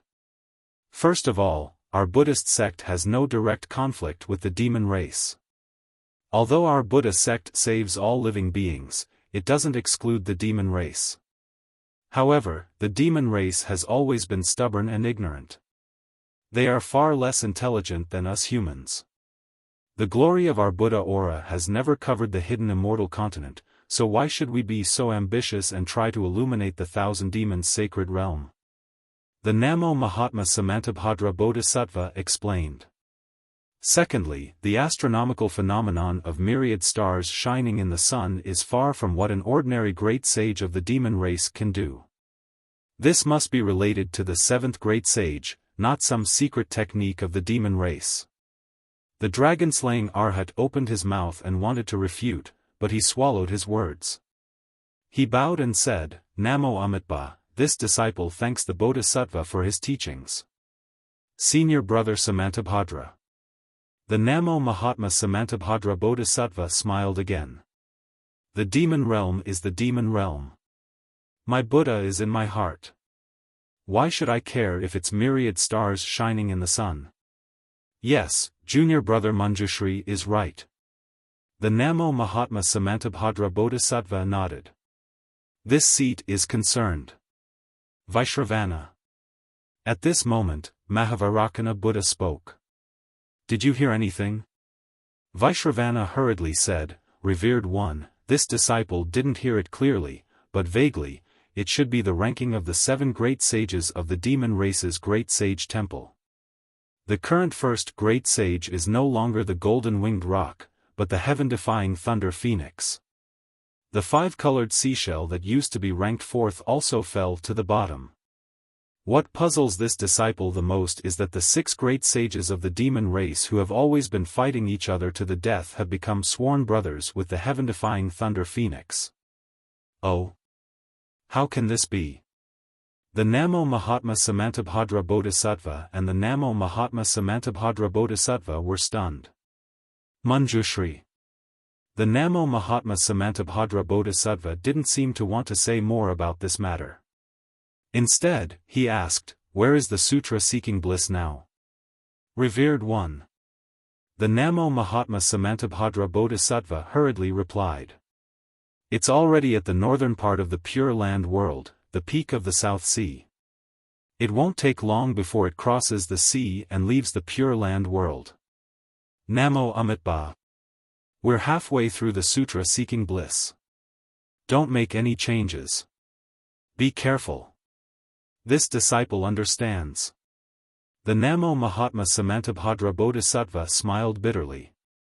Ever since Chuanzang took in a demon race named Jiaqi, the path of seeking the sutra seeking bliss has become smooth. Even if there are any changes, this powerful demon race will stifle them.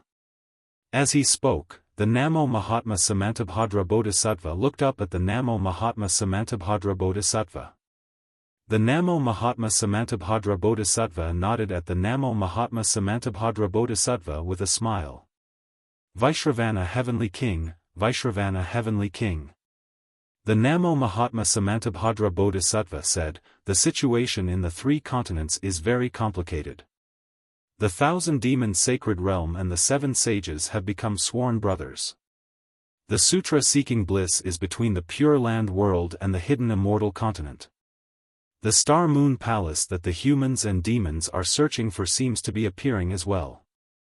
Keep an eye on the 3 continents.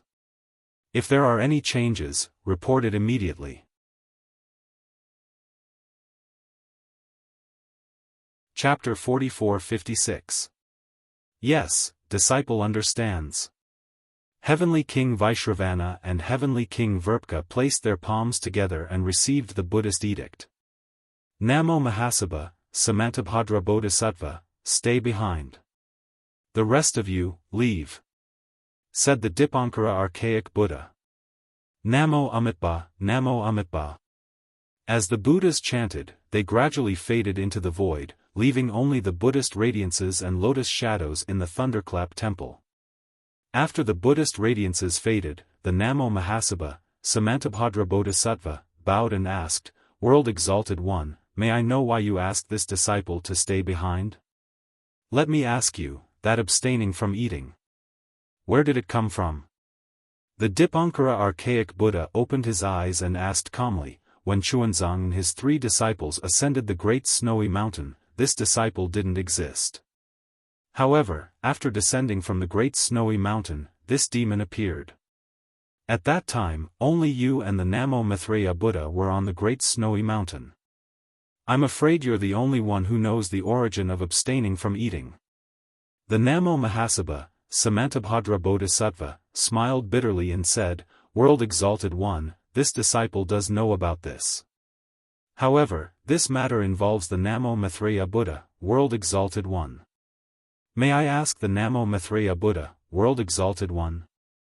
At this point, the Namo Mahasabha, Samantabhadra Bodhisattva, pondered for a while and said, however, from what this disciple knows, this abstaining from eating respects Xuanzang from the bottom of his heart. He's definitely one of the most devout Buddhas in our Buddhism. Similarly, he wouldn't obstruct the sutra praying for nirvana in any way. Sai, Samantabhadra, the sutra praying for nirvana has reached this stage. It really makes one speechless. The Dipankara archaic Buddha sighed and said, if an 8th grade essence force demon is to protect Xuanzang, how could there be any difficulties along the way? This sutra praying for nirvana, wouldn't it become a joke? The Namo Mahasabha, Samantabhadra Bodhisattva, naturally knew what the Dipankara archaic Buddha meant. However, he was helpless and could only bow. Exalted One, this disciple, doesn't have any better ideas. Samantabhadra, you may leave. Discuss with Manjushri and see what we can do about this matter. Mahavarakana revered Buddha's eyes did not open as he ordered lightly. Yes, revered one of the world, I understand. Samantabhadra Bodhisattva bowed. The Buddhist light gradually dimmed as he left the Lain temple. Looking at the silent thunderclap temple and the ever-changing Buddha clouds, the Dipankara archaic Buddha World Lord said in a low voice, World Lord, previously, the World Lord mentioned that the Namo Maitreya Buddha World Lord is afraid of harming my thunderclap temple. Is this abstinence from eating? Could it be that he wants to get his hands on the fruit of sutra seeking nirvana? Namo Amitba. The Mahavarakana Buddha opened his eyes. His eyes were as bright as torches, with the sun, moon, and stars being extinguished one after another. He then said to the Namo Dipankara archaic Buddha, Senior apprentice brother, I'm unable to see through this matter, nor am I able to explain it. Does senior martial brother feel anything? No. The Namo Dipankara archaic Buddha shook his head as well, I didn't feel anything either. If the Maitreya Buddha comes out of seclusion, I can ask him. The Mahavarakana Buddha World Lord said, however, from Samantabhadra's words, this abstinence is a disciple of my Buddha. He wants to protect Xuanzang out of pure Buddha's heart. It shouldn't affect the sutra seeking nirvana. It shouldn't affect the thunderclap temple either. Only, senior martial brother, you have to arrange more tribulations to prevent the immortal palace from having any evidence against you. Yes, I understand. The Dipankara archaic Buddha world lord nodded. I'll ask Samantabhadra and Manjushri to pay more attention to this matter. However, Xuanzang and his disciples will soon cross the South Sea and East Sea and return to the buried immortal continent. The immortal palace will be the ones having a headache. Amitabha, the immortal palace isn't just having a headache over the sutra seeking nirvana. The Mahavarakana Buddha world lord smiled and said, they're having a headache over the 1,000 demons sacred territory. Senior martial brother, do you still remember the 4 great continents that we descended upon during the golden body first cycle?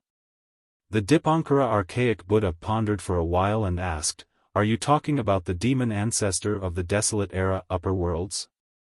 Amitabha, that's right. The Mahavarakana Buddha world lord nodded, star of myriad stars. I remember it very clearly. The demon of myriad demons. The Dipankara archaic Buddha shook his head and sighed, sigh, Namo Amitabha. The demon race is too daring. How long has it been, and how many worlds have we been apart? How did another demon of myriad demons appear in the 1,000 demons sacred realm?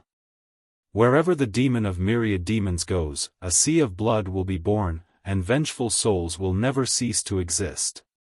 Senior martial brother, our pure lands will have to increase our vigilance from today onwards.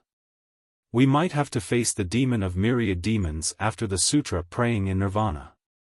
The Mahavarakana Buddha world lord reminded. The Dipankara archaic Buddha world lord nodded and said, you're right, world lord. I'll immediately send out a Buddhist decree to the heavenly kings and Bantis to increase their vigilance. Amitabha. My Buddha is merciful. Knowing that the 3 continents would face a tribulation, he arranged for the 2 bodhisattvas and the Maitreya Buddha world lord to descend upon our 3 continents. With our Buddhism sect's current strength, even if the demon race has the 7 great sages, we won't be at a disadvantage. The Mahavarakana Buddha world lord clasped his palms together and said with an indescribable benevolence, on the other hand, the immortal palace should be the strongest. Even if we don't consider the 100 schools of thought's unwillingness to accept the military school, their strength seems to have fallen into a disadvantage. The immortal palace had already fallen into a disadvantage before the sutra praying in nirvana. How could they possibly turn the tables around now? The Dipankara archaic Buddha world lord calmly replied. However, as soon as he finished speaking, a strange glint flashed across his eyes, which were as calm as a dry well, and he said, also, Supreme of the world, I'm not sure if you noticed, but before the star of 10,000 stars appeared, there seemed to be a movement in the 1,000 demons sacred realm that surpassed the laws of the 3 continents. Amitabha. The Mahavarakana Buddha world lord's face was also filled with surprise. He nodded and said, Senior martial brother is right. Let alone this disturbance, there have been many disturbances that transcended the laws of the 3 continents recently. It's just that this disturbance came from the past. It swept past the present and rushed straight into the future. If the Maitreya Buddha world lord was here, he might be able to see something. However, senior martial brother and I might not be able to see through it. World Lord. The Dipankara archaic Buddha world lord hesitated for a moment before saying, do you think it's related to the 2 from the moon-embracing palace? Or, is it related to that person in the 1,000 demons sacred realm? If I'm not mistaken, it should be.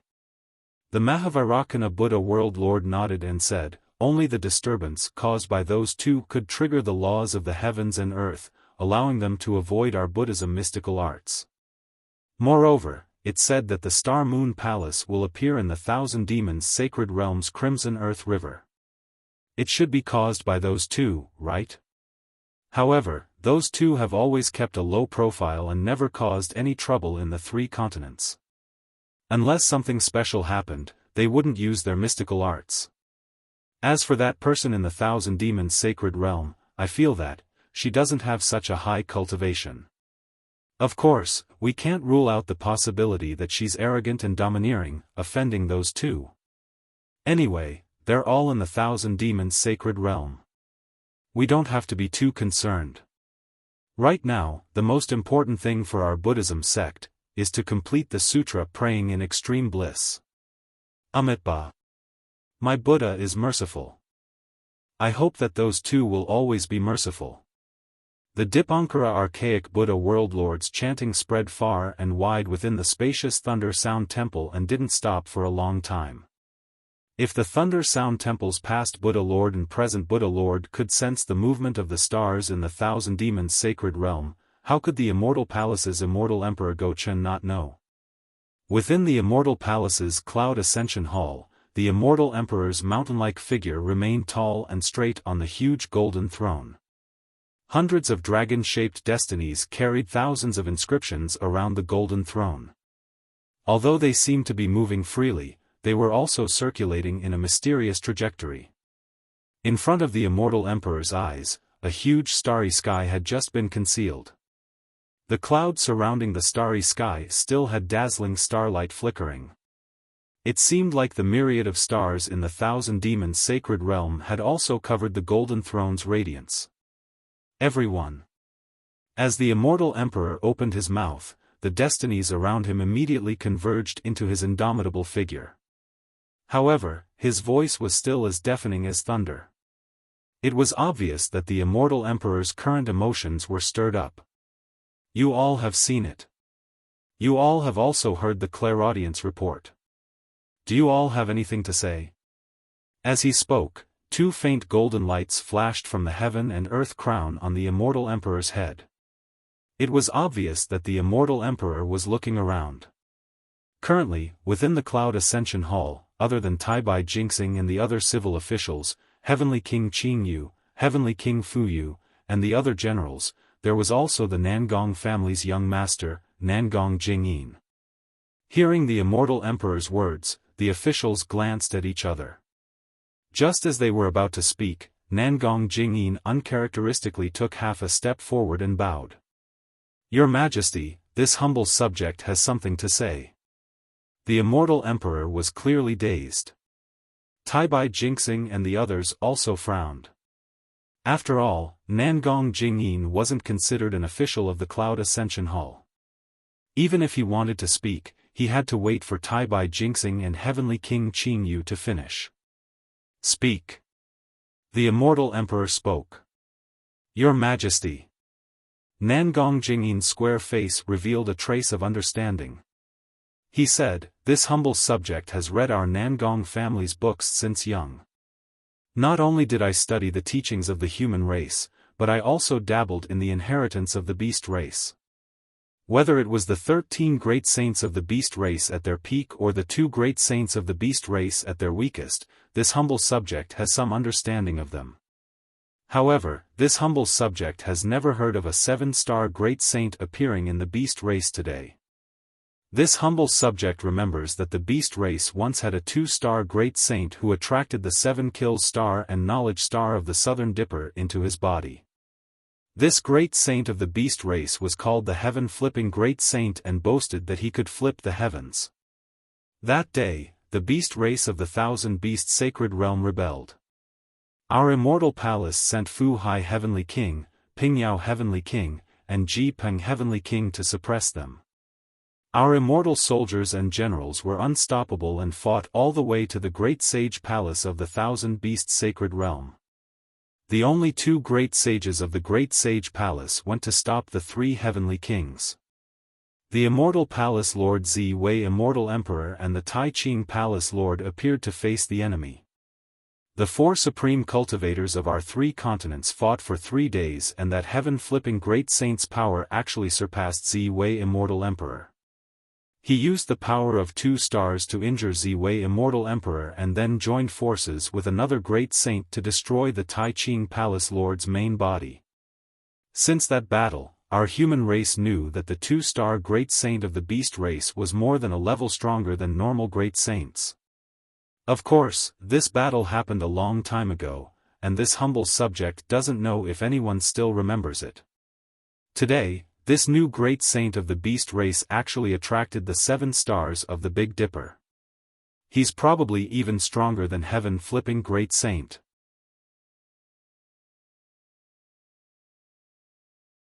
Chapter 44-57. You're right. Immortal Emperor Go-Chun praised, this is a secret of my immortal palace. Even the officials of the immortal palace don't know about it. It's rare for your Nangong family to have such a clear record. Your Majesty. Nangong Jingyin's expression changed slightly, and she hastily bowed. I know that this is a secret, but I don't dare to not report it. The rise of the demon race is a nightmare for our human race. I would rather report it than be punished by your Majesty. Emicham, I'm not that muddle-headed. Immortal Emperor Go-Chun sneered, speak your mind. Yes, your Majesty. Nangong Jingyin was neither arrogant nor rash as she continued, however, I still have a huge doubt. I wonder if your Majesty can clear it up for me. Speak. Immortal Emperor Go-Chun ordered. I've just said that I'm willing to make any sacrifice for the prosperity of our human race. Thus, I usually pay attention to the movements of the 1,000 demon sacred realm and the extreme world. I have some understanding of the 6 great sages of the 1,000 demon sacred realm. Nangong Jingyin said respectfully, however, I've never heard of this heaven-defying lightning phoenix's name. I also didn't know that the phoenix race, which has long been declining in the 1,000 demon sacred realm, actually had such a great sage. Can your Majesty please tell me which demon realm this heaven-defying lightning phoenix came from? Needless to say, Nangong Jingyin was trying to flatter Immortal Emperor Go-Chun. Unexpectedly, Immortal Emperor Go-Chun faintly replied, what you know, I also know. What you don't know, I also don't know. I also want to ask the 4 great clans. Who can tell me where this 7-star heaven-defying lightning phoenix that suddenly appeared, came from? Nangong Jingyin took in a cold breath and hastily bowed, I know my mistake. Please punish me, your Majesty. What mistake did you make?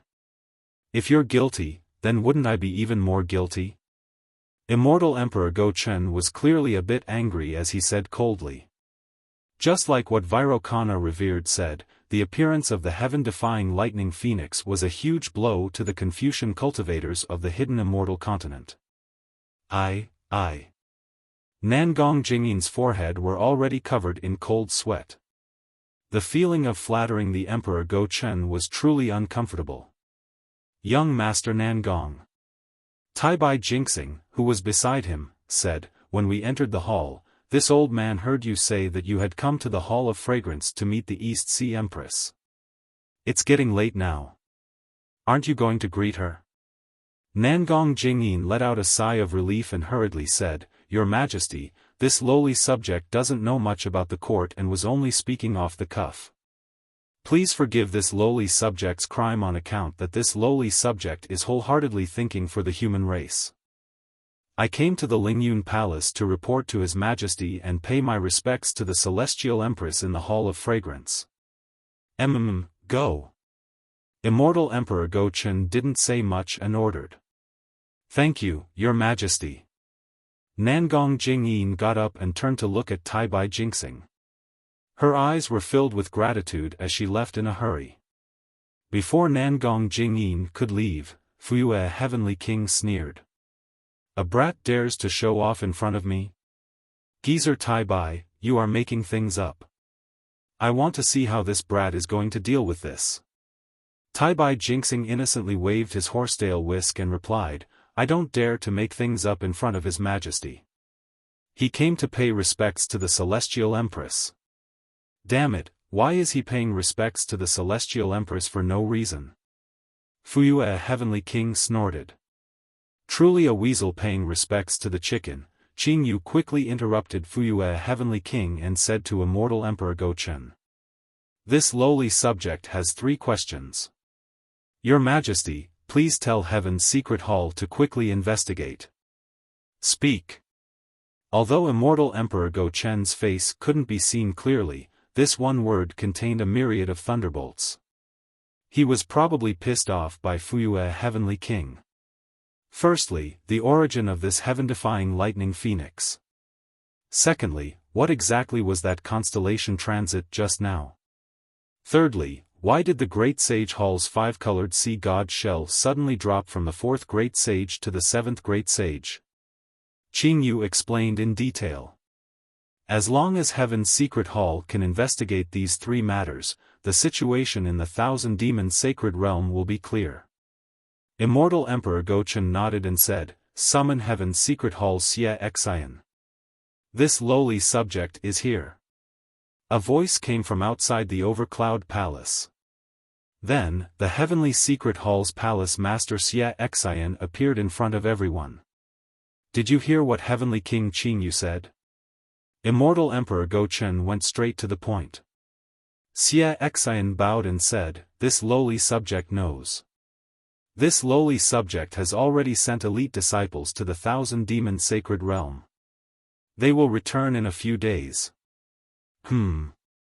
Immortal Emperor Gochen was very satisfied and asked, "What is the matter? Why are you waiting outside the palace?" "Your Majesty, this lowly subject has an important matter to report," Xie Xian said in a low voice. Immortal Emperor Gochen looked around and said, "Can everyone hear me?" Xie Xian thought for a bit and nodded. "Yes." "Okay, speak." Immortal Emperor Gochen ordered.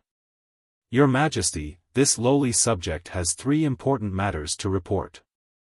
First, there are several 100,000 high-level cultivators from the Tao Gate inside the Thousand Demon Sacred Realm that are drawing upon the worldly origin energy." Before Xie Xian could finish, Heavenly King Qing Yu interrupted him in shock and shouted, How is this possible? Palace Master Xie, how many 100,000 are you talking about? Your so-called high-level cultivator, what kind of cultivator is he?" Heavenly King Qing Yu. Although Xie Xian was interrupted, he was not angry at all and continued to answer slowly, "It might be between 150,000 and 250,000. As for their realm, it should be above the nascent soul realm or even below the body integration realm. This is the funniest thing in the world." Heavenly King Qing Yu laughed and waved his hand. "There aren't that many Tao Gate cultivators in the entire hidden immortal continent. This is impossible." Unfortunately, Xie Xian ignored Heavenly King Qing Yu and continued to report, "Second, before the stars illuminated the sun, a large-scale worldly law appeared in the Thousand Demon Sacred Realm. This law far surpasses the inscription chains of my immortal palace. It can't be." Taibai Jinxing was even more shocked than Heavenly King Qing Yu. "Far surpasses the inscription chains of my immortal palace. Then it surpasses the worldly law of the three continents? How is this possible?" Third, at the Thousand Demon Sacred Realm's Chitty River, there was an abnormal spatial ripple. The Xingyue palace that Xingyue is looking for should have appeared there. Xie Xian still ignored Taibai Jinxing and finished the last matter. After Xie Xian finished speaking, the entire Lingyun palace was silent. Taibai Jinxing and Heavenly King Qing Yu looked at each other. They knew that Xie Xian of the Heaven's Secret Palace was a man of his word. He replaced Immortal Emperor Gochen to control the three continents. He definitely wouldn't exaggerate things like Nangong Jingyin. What he said was definitely the truth. After a while, Immortal Emperor Gochen said, "Xie Xian." Hearing Immortal Emperor Gochen directly call his name, Xie Xian's expression turned serious. He bowed and said, "I'm here. From today onwards, you will temporarily be in charge of the Hall of Enlightenment. Increase the intensity of monitoring the Thousand Demon Sacred Realm and the Pure Land world. You must investigate the Great Sage Palace's heaven-defying Lightning Phoenix and Thunder Temple's Namo Maitreya Buddha's foundation. Immortal Emperor Gochen ordered, if there is any movement, immediately report to me." "Yes, I understand." Xie Xian nodded. I'll take my leave. Go. Immortal Emperor Go Chen ordered. Just as Xie Xian turned around, Immortal Emperor Go Chen seemed to have thought of something and suddenly asked, "Oh right, where is the sutra seeking extreme bliss?" Xie Xian was stunned.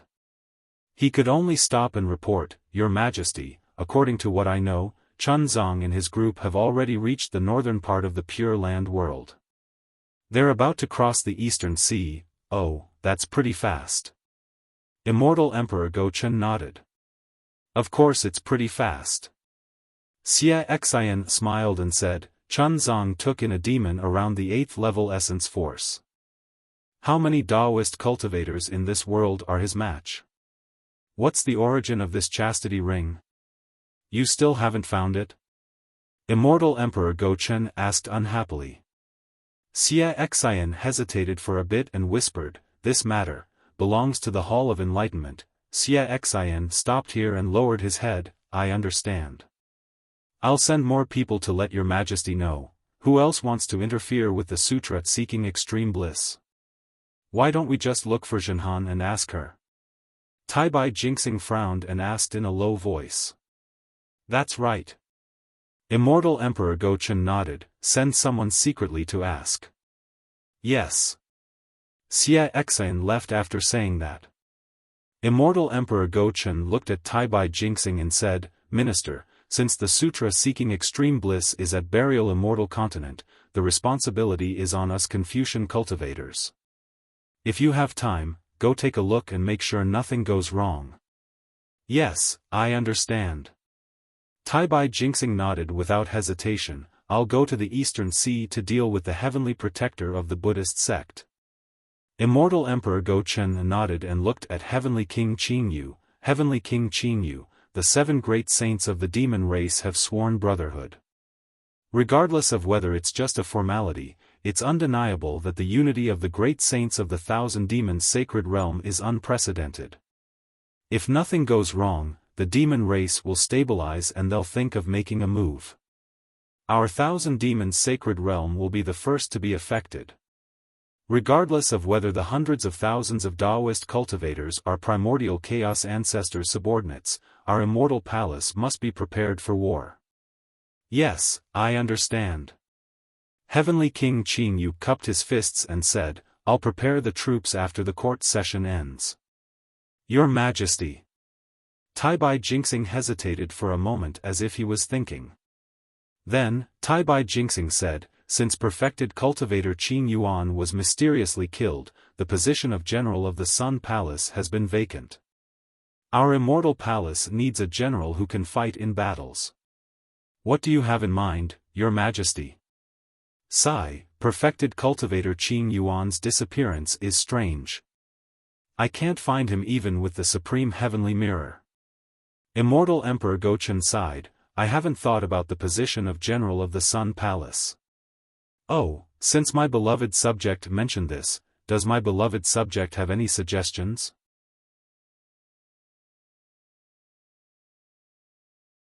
Chapter 44-58. Your Majesty, there's something you don't know. Taibai Jingxing bowed and said, Sun Palace's general, Sun Jian, was extremely loyal but not strong enough. First, he had an affair with a Taoist remnant, then he went missing while guarding Black Ruins Mountain. I feel that the position of Sun Palace's general must be strong enough to intimidate the Taoists and conquer the world. I've been visiting the famous mountains and rivers a while ago and met a remnant of my school of the military. I saw a void refinement and heavenly fusion general, so I've brought him to the immortal palace for your majesty to make a decision. A void refinement and heavenly fusion martial saint? Heavenly King Fuyue couldn't help but shout, how is that possible? There's a martial saint in this world that I don't know about? Heavenly King Qing Yu's expression also turned ugly. He stared at Taibai Jingxing and said, Old man Taibai, the position of Sun Palace's general, requires absolute loyalty. Where did you find a martial saint? How dare you make him the Sun Palace's general? This person is from one of my school of the military. His name is Sun Cho. Taibai Jingxing smiled and said, I can vouch for Sun Chao's loyalty. Of course, whether or not he can become the Sun Palace's general depends on your Majesty's decision. Summon. Immortal Emperor Gaochen didn't say much and only ordered. Not long after, a burly general holding a three-pointed, double-edged sword strode up to the Lingyun Palace. This general was wearing a golden chainmail, and the two thick eyebrows on his face that were exposed outside of the armor contained a murderous aura. His round eyes flashed with murderous intent. Above the armor, rays of righteous aura shuttled like sharp swords. Before the general even got close, Heavenly King Fuyue felt his body turn cold. He couldn't help but feel like he was being stared at by a ferocious beast. Three-pointed, double-edged sword. Heavenly King Qingyu saw the weapon in the general's hand and couldn't help but exclaim, "Isn't that Sun Jian's weapon?" Sun Cho greets the immortal emperor. The general walked to the front of the palace and bowed. "Rise." Immortal Emperor Gochen said indifferently. He waved his hand and a ray of light as bright as the sun flew out from his hand, illuminating the entire overcloud palace. Then, another ray of light shot out and covered Sun Cho. Rumble. A series of thunderbolts came out from the light pillar. Then, the entire Lingyun Palace was engulfed in darkness except for the light pillar. Looking into the light pillar, Sun Chao's figure gradually became transparent. Then, his figure fluttered like a butterfly. Strings of illusory images were elongated, and within each of these illusory images, there were thousands of mountains, rivers, and stories of people. After half a cup of tea's time, the light gradually dimmed. Light also seeped out from the darkness of the Lingyun Hall. By the time the light pillar completely disappeared, Sun Chao's body had once again returned to its original state. Taibai Jinxing, Heavenly King Qingyu, Heavenly King Fuyu, and the others all had the ability to clear their eyes. Even though Sun Chao's silhouette appeared in the supreme heavenly mirror like a flash of light, and the scenes that each silhouette depicted flashed by, everything that Sun Cho had experienced in this life, was still vivid in their minds. Taibai Jinxing smiled and bowed, "Congratulations, Your Majesty. This is Your Majesty's grace to the world, and the people of the world love Your Majesty. The heavens have bestowed such a blessing to Your Majesty. With such a fierce general, our immortal palace will not be at a disadvantage against the Thunder Temple and the Great Sage Hall." Ha! Ha! Immortal Emperor Gochen was clearly happy. He actually laughed twice. Then, he looked at Heavenly King Qingyu and Heavenly King Fuyu and asked, "What do you two think?" "Your Majesty." Heavenly King Qingyu bowed and said, "Sun Cho has always been innocent. He is a descendant of the school of the military. Moreover, he was able to cultivate to the martial saint realm in the lower realm. The hardships he had to go through are not something an ordinary person can endure. Such a person with a strong mind is the pillar of the school of the military. I feel that if there is no problem with his loyalty, he is more than qualified to be the great general of the Sun Palace." "Your Majesty." Heavenly King Fuyu frowned and said, "I want to see Sun Chao's three-pointed double-edged saber." "Huh." Immortal Emperor Gochen laughed and said, "Not just you, even I am very curious. There are many weapons in the world, and Sun Jian is probably the most famous one to use the three-pointed double-edged saber. However, I did not expect that after Sun Jian, Sun Cho would also use the three-pointed double-edged saber as a weapon. Could it be that this three-pointed double-edged saber was left behind by Sun Jian?" "Your Majesty." Sun Cho said respectfully, "This weapon has been used by me since I was young. It is different from the three-pointed double-edged saber in perfected cultivator Qing Yuan's hands. Sun Cho, show me your weapon." Heavenly King Fuyu raised his hand and said, "Sorry." Unexpectedly, Sun Cho refused. "This is the weapon of this commoner. I can't let others control it as they wish." "Damn it!" Heavenly King Fuyu shouted, "I am the Heavenly King of the Immortal Palace. Even if you are the great general of the Sun Palace, you are still my subordinate. My words are military orders. How dare you not listen? So what if I don't listen? Sun Cho sneered and said, a real man stands on his own in the world. There are things that he should do and things that he should not do. If he can't even grasp a few principles, how can he be loyal? Then go to hell. Heavenly King Fu Yu roared angrily, and his voice shook the Lingyun Palace. The space around Sun Cho cracked inch by inch, and pillars of Aoran Chi shot toward Sun Cho like flying swords. At the same time, Heavenly King Fu Yu raised his right hand, and a curved saber that looked like a silver moon strangely appeared from his waist. Everyone felt their vision blur, and the moonlight on the curved saber flashed past space and landed behind Sun Cho's neck. The cold moonlight was hidden in the lightning. In an instant, Sun Cho's eyes narrowed into needles. He muttered, Heavenly King of the Immortal Palace, is nothing more than this. Although his voice was low, it contained grief and anger. The moment the words came out, they also condensed into 8 balls of Aoran Chi. Boom boom boom. They all burst in front of Sun Cho's eyes. The balls of Aoran Chi first shattered the space around Sun Cho, and the thin cracks in space were like spider webs that affected the space that Heavenly King Fu Yu shattered. When the two shattered spaces collided, the space around Sun Cho collapsed. However, because Sun Cho had already broken the space close to his body in advance, the space about a foot to the left of him was stable. Even Heavenly King Fu Yu's curved saber that was like the autumn moon trembled slightly in the collapse of space, like ripples in water. Just as the ripples appeared, clang! The three-pointed, double-edged saber in Sun Cho's hand moved, piercing into the gap between the ripples. As the metal clanged, the autumn moon was like the moon in the water that was shattered. The three-pointed, double-edged saber was like a flood dragon that came out of the water, piercing into the void and stabbing towards Heavenly King Fu Yu's heart. Seeing the silver light in the void, the breastplate at his heart made peng peng peng sounds, and the hundreds of inscriptions on it were already shattered. How could Heavenly King Fu Yu not know that the wind from the three-pointed, double-edged saber had already struck? A solemn expression appeared on his face as he quickly retreated. A golden hammer the size of a fist appeared in his left hand. Whoosh! The sound of wind whistling could be heard. Pooh! 2 inexplicable sounds could be heard. In front of Heavenly King Fu Yu, the light of the three-pointed, double-edged blade flashed and disappeared. Heavenly King Fu Yu's body also stiffened. He lowered his head to look at the pendant on his waist.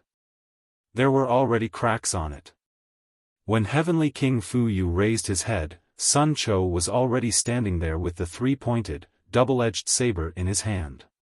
His face was neither arrogant nor humble, as calm as a virgin. General Sun.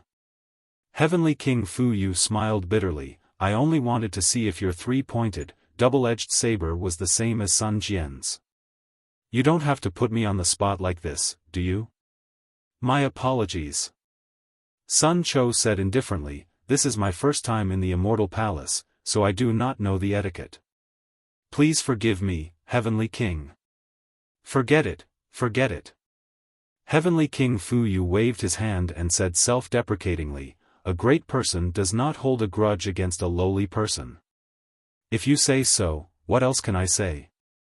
My dear subject. Immortal Emperor Gaochen smiled and asked, compared to the previous Sun Jian, who is stronger? Is this three-pointed, double-edged saber the same as Sun Jian's?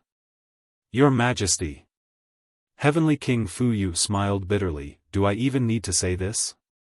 The previous Sun Jian's strength compared to the current Sun Cho is not even worthy of carrying his shoes. That three-pointed, double-edged saber compared to this one, is a fire rod. What nonsense are you talking about? Heavenly King Qin Yu scolded, Sun Jian's three-pointed, double-edged saber was forged by a great artificer of the Immortal Palace. How can it be a fire rod? I am just making an analogy. Heavenly King Fu Yu was not angry and smiled, with this three-pointed, double-edged saber, Sun Cho is like a tiger that has grown wings. His strength has increased by 30%. No wonder this guy is unwilling to show his weapon to others. Heavenly King Qingyu smiled and said, Your Majesty, this Sun Cho is much stronger than the previous true monarch Qingyuan. Moreover, his character is somewhat similar to true monarch Qingyuan. If there is no problem in terms of loyalty, I feel that there is no problem with him becoming the Sun Palace's great general. Yes, I think so too. Immortal Emperor Gaochen nodded and said, However, I am still a bit worried. Sun Cho is strong, but the Sun Palace's great general needs to lead troops. I am afraid that Sun Cho does not have any experience in this area. If that is the case, then there is even less need for your Majesty to worry. Heavenly King Qingyu replied, with the situation in the Thousand Beast Sacred Realm, who knows when they will start a war with our hidden immortal continent. The Sun Palace's great general will have plenty of opportunities to lead troops. There is no need to wait until then. Heavenly King Fuyu said with a smile, I remember that the Hall of Enlightenment sent a report saying that there are Taoism remnants running rampant in the soaring Dragon Mountain range in the lower realm. The Lunar Temple has already dispatched troops to deal with them. If the Sun Palace's great general is willing, you can go there. What? The Lunar Temple dispatched troops to deal with the soaring Dragon Mountain range? Immortal Emperor Gaochen was stunned. When did this happen? Your Majesty. Taibai Jingxing said, It happened the day before yesterday. Why didn't I know? Why didn't they send a report? Immortal Emperor Gaochen asked.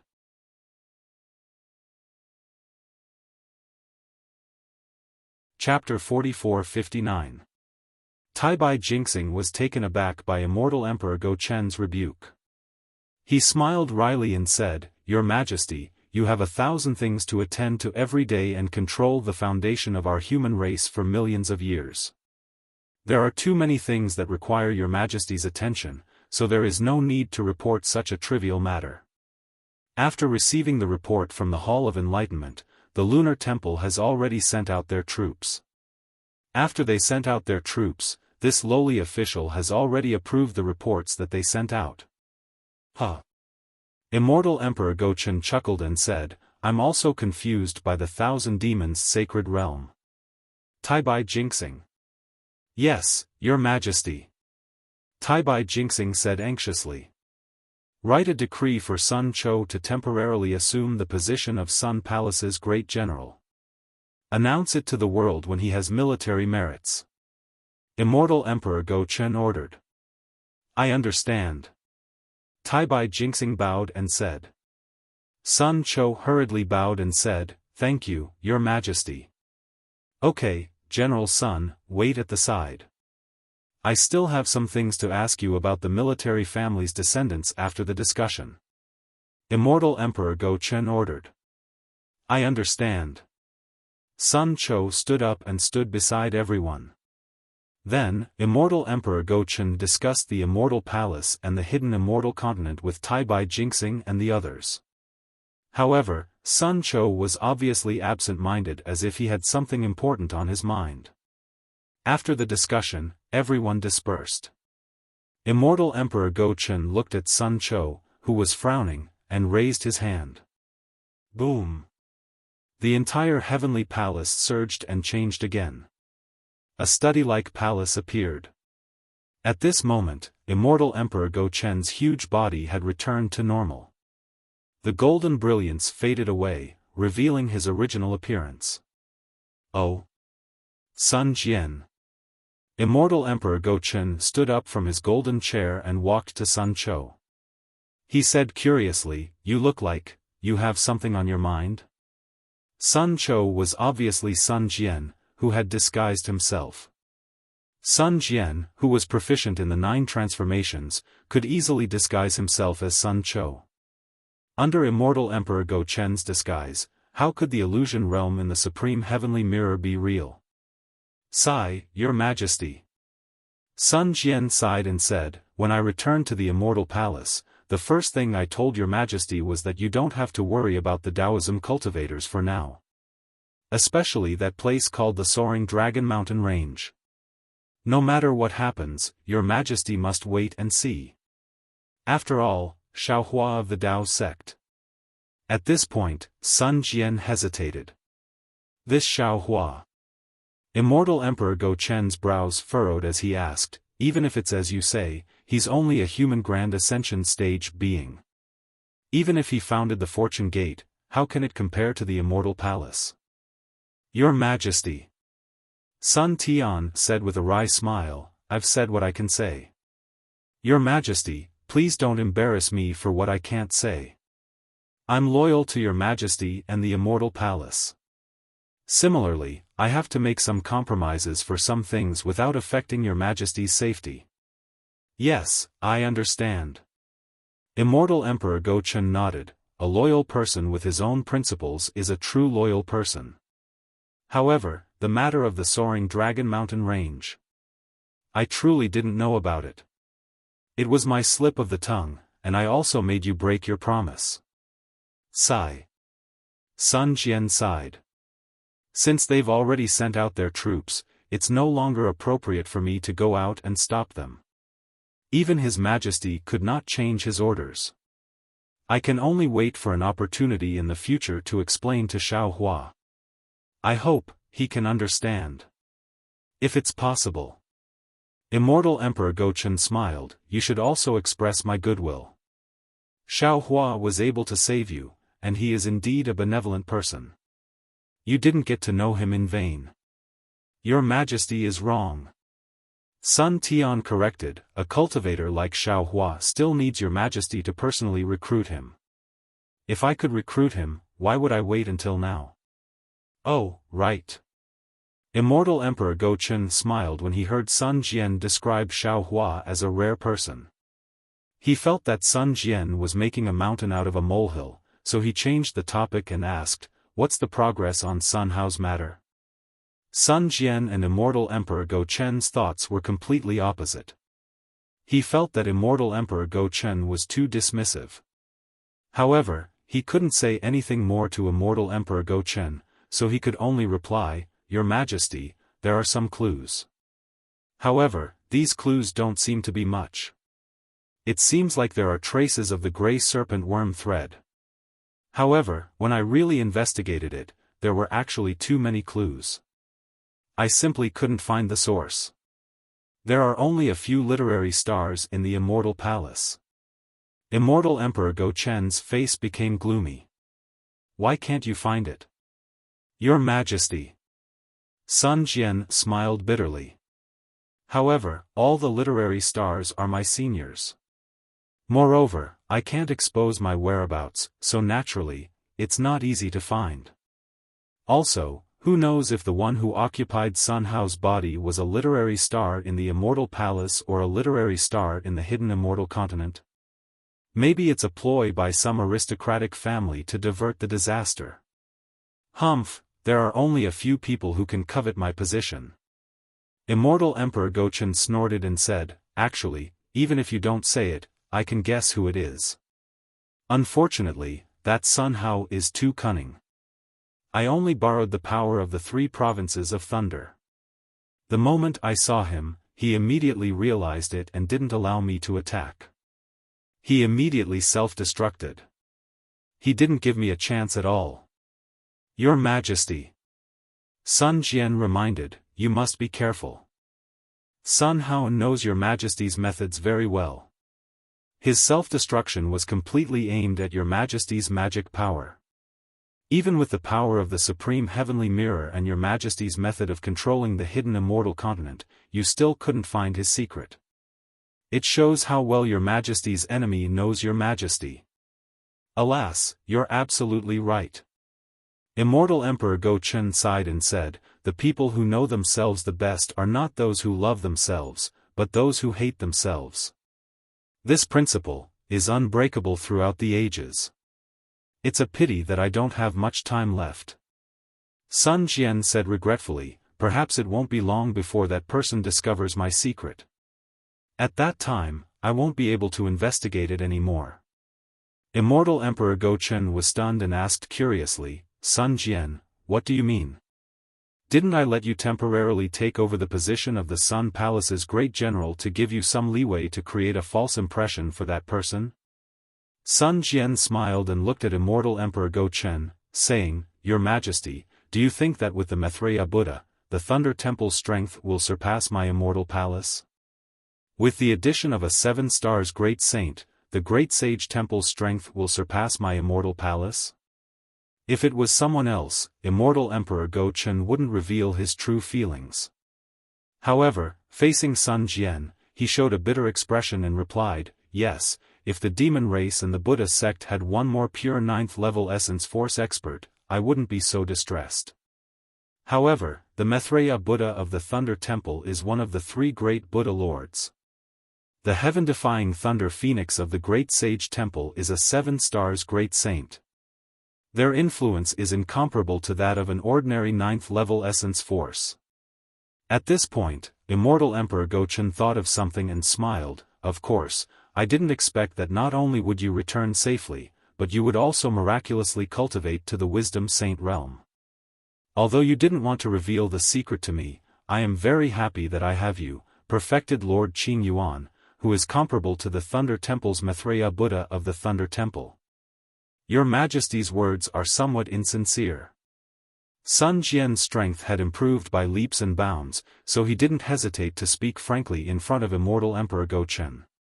Hence, he spoke with a smile. Immortal Emperor Go-Chen smiled and was about to say something else when Sun Jian continued, However, I still have to congratulate your Majesty. Oh? Where did the congratulations come from? Immortal Emperor Go-Chen was stunned. Suddenly, a golden light rose around him and the golden throne below him let out a loud rumble. The entire Ling Yun Palace rapidly collapsed. Immortal Emperor Go-Chen seemed to have understood something. However, Sun Jian didn't continue speaking and only looked at Immortal Emperor Go-Chen with a smile on his face. Sun Jian. You're saying that? No, the human Confucian cultivators also have such a person? Immortal Emperor Go-Chen seemed to have an epiphany and cried out involuntarily.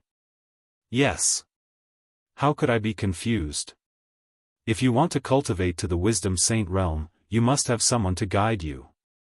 Moreover, your 3-pointed double-edged saber has been refined to such an extent. You must have an expert behind you. At this point, Immortal Emperor Go-Chen asked tentatively, Who is your master?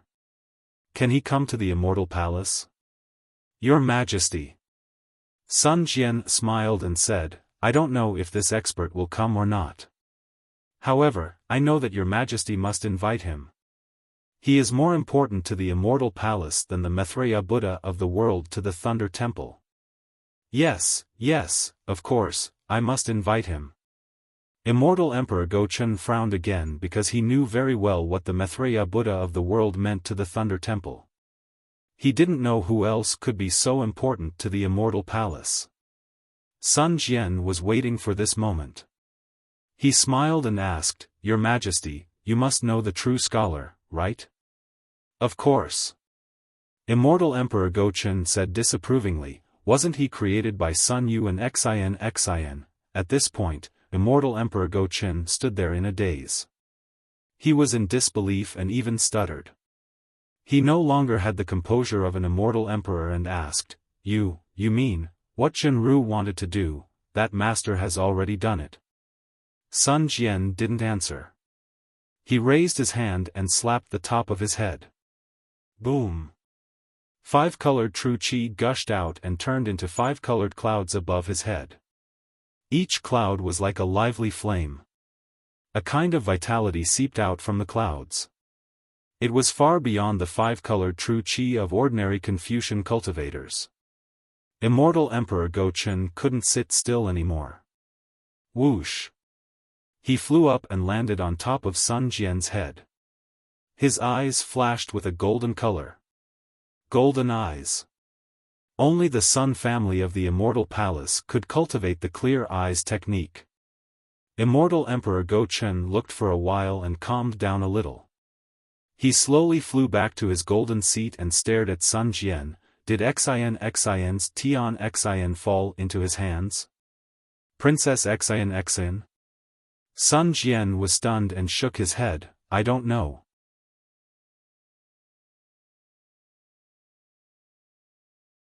Chapter 44-60. Only by understanding the heaven's heart can one cultivate the true five Qis unification. Immortal Emperor Go-Chun says, if he didn't get Xin's half of the heaven's heart, how would you know the cultivation method of the five Qis unification? I don't know how that senior got the five Qis unification. Sun Jian answers, however, even if he got Princess Xin's half of the heaven's heart, he still has the other four half of the heaven's heart. There are only four half of the heaven's heart in this world. Immortal Emperor Go-Chun says, the other half is in the heavenly court. Oh, so that's how it is. Then I'm ignorant. Sun Jian nods. Only the previous masters of the immortal palace know about this. It's normal that you don't know.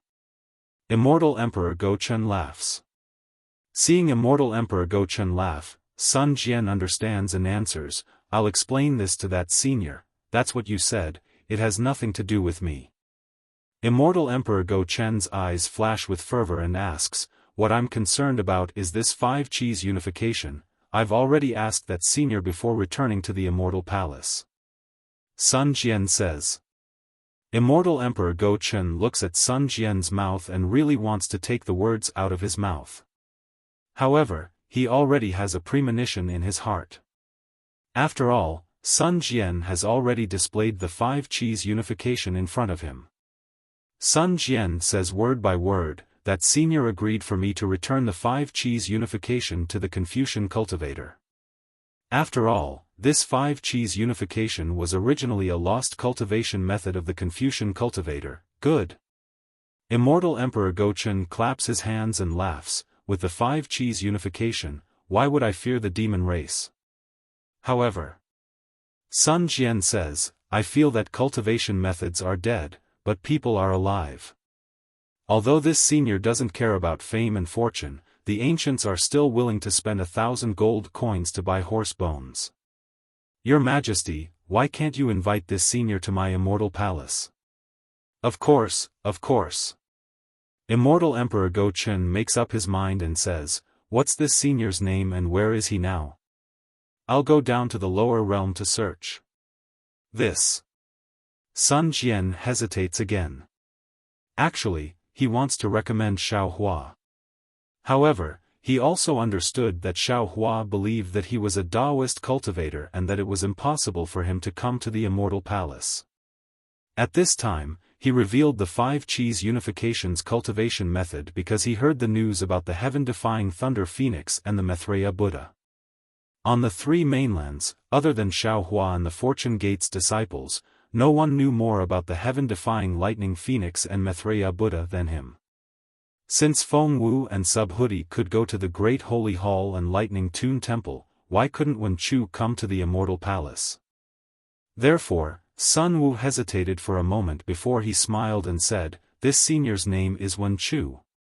Naturally, he was already a literary star. As for where he went, I don't know.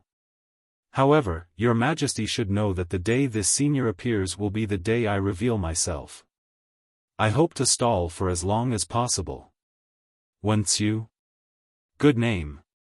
Immortal Emperor Go-Chun clapped his hands and laughed. My immortal palace's Wen Chu Palace does not have a master yet.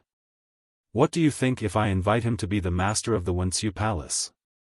Sun Wu smiled and said, Your Majesty is right. Although the Wen Chu Palace is not comparable to the Pure Jade Palace, High Purity Palace, and Grand Purity Palace, the name of the Wen Chu Palace is too special. Even the masters of the three pure palaces do not dare to call themselves Wen Chu. This senior can pass down our orthodox five Qis unification's cultivation method. He is indeed worthy of being the master of the Wen Chu Palace. Not only that. Immortal Emperor Go-Chun said excitedly, since Wen Chu can disclose the 5 Qis unification's cultivation method to the Immortal Palace, he is qualified to be the master of our Confucian cultivators. I want to give him the title of Immortal Master and announce it to the entire hidden immortal continent. Your Majesty is wise. Sun Jian prostrated himself in admiration. In just a short moment, Immortal Emperor Go Chen had tied Wen Chu to the chariot of Immortal Palace. Wen Chu's title as an Immortal Master wouldn't be any weaker than the Maitreya Buddha of the Thunderclap Temple and the heaven-defying Lightning Phoenix of the Great Sacred Hall. The entire hidden immortal continent would be shaken. Motherfucker. At this time, Sun Jian was shocked again. Daoist Xiao is now the Dragon Master of the Dragon Clan, Wen Chu is now the Immortal Master of our Confucian cultivators, Bodhi has become the Buddha Maitreya Buddha, and Feng Wu has become the first great saint of the Demon Clan. This Fortune Gate is now the place where all things flow into one place. The Fortune Gate and the Fortune Dao Palace are truly places of fortune. With the title of Immortal Master, the 5 Qis unification's cultivation method, and the help of the Scholar Palace's master, Immortal Emperor Go Chen raised his head and looked into the distance.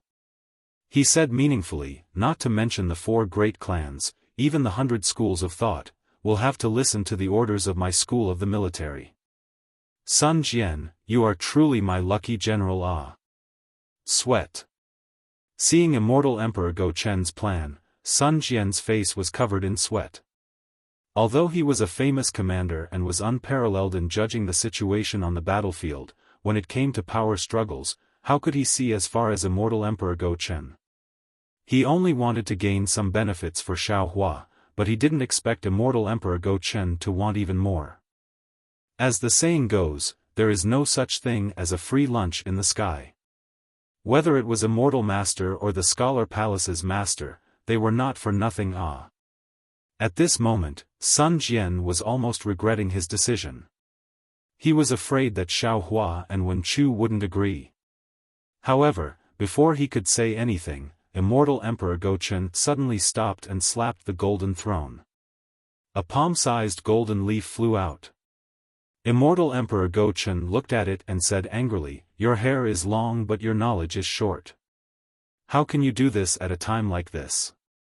With that, Immortal Emperor Go Chen crushed the golden leaf and said, "Sun Jian, I will tell Tai Bai Jinxing to write a decree. Do you want to announce it to the world first? Or do you want to wait until you find that senior? I feel that it is better to inform that senior first." Sun Jian hastily replied. Unfortunately, Sun Jian still underestimated Immortal Emperor Go Chen's arbitrariness. He simply asked Sun Jian and didn't expect Sun Jian to answer. Even if Sun Jian answered, it would be in vain. Immortal Emperor Go Chen shook his head and said, "I feel that it is better to announce it to the world first. What do you think?" "Why?" Sun Jian knew it was inappropriate, but he still asked. "First, our Confucian cultivators are at a disadvantage right now.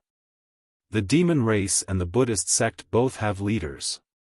If we don't have an immortal master, our morale will be low and we will be at a disadvantage. Second, the sutra seeking extreme bliss is a compromise between the Immortal Palace and the Buddhist sect. The 4 great clans are already pressuring me. If the 4 great clans take this opportunity to show off, I will be unable to make ends meet.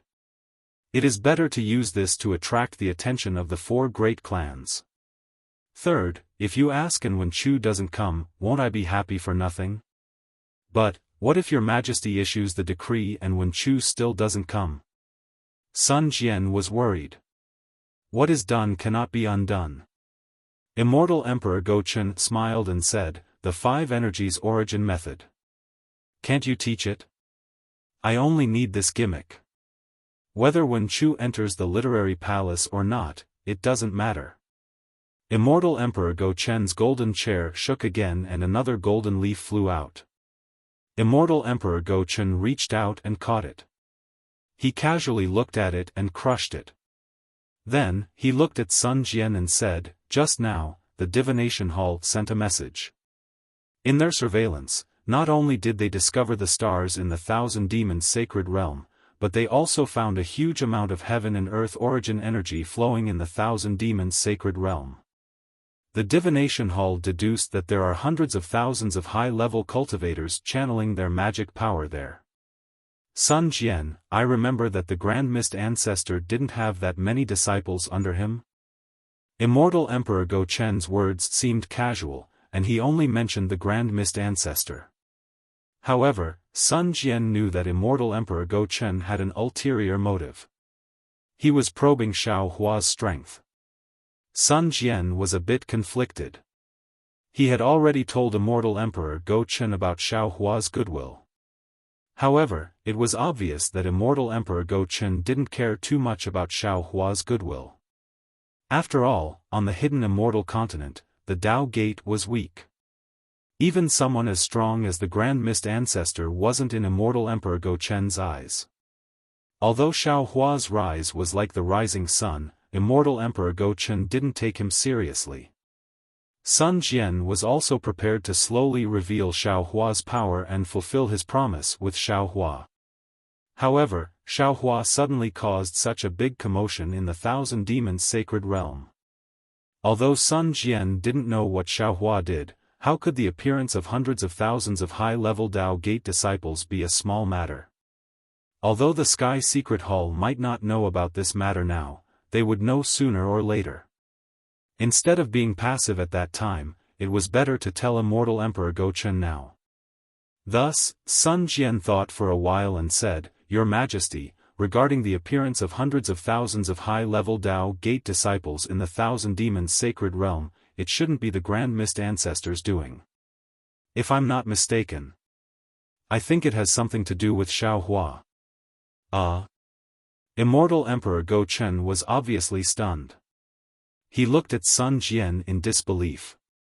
However, his expression returned to normal in an instant. After pondering for a while, he asked, in other words, while Xiao Hua was cultivating, he was also nurturing many Tao Gate disciples? Sun Jian didn't answer Immortal Emperor Go Chen's question. Instead, he cleverly changed the topic. "Your Majesty, I have already told you about Xiao Hua's intentions. According to my understanding, Xiao Hua isn't an ambitious person. To put it bluntly, he is perhaps a village farmer who is content with a small fortune. However, his luck was extremely good and his strength reached his current level. The situation of the three continents forced him to come to the front. In fact, he only wanted to cultivate peacefully and didn't want to be distracted by other things. In addition, I have also come into contact with those disciples of his, and I even have a life and death friendship with them. As for the outer disciples, I can't say. Those disciples that he taught himself don't have any special ambitions. Therefore, I think that your Majesty should be on good terms with Xiao Hua." Unfortunately, before he finished speaking, Immortal Emperor Go Chen laughed again. "Not only do I want to be on good terms with Xiao Hua, I also want to use Xiao Hua to restrain the Grand Mist Ancestor."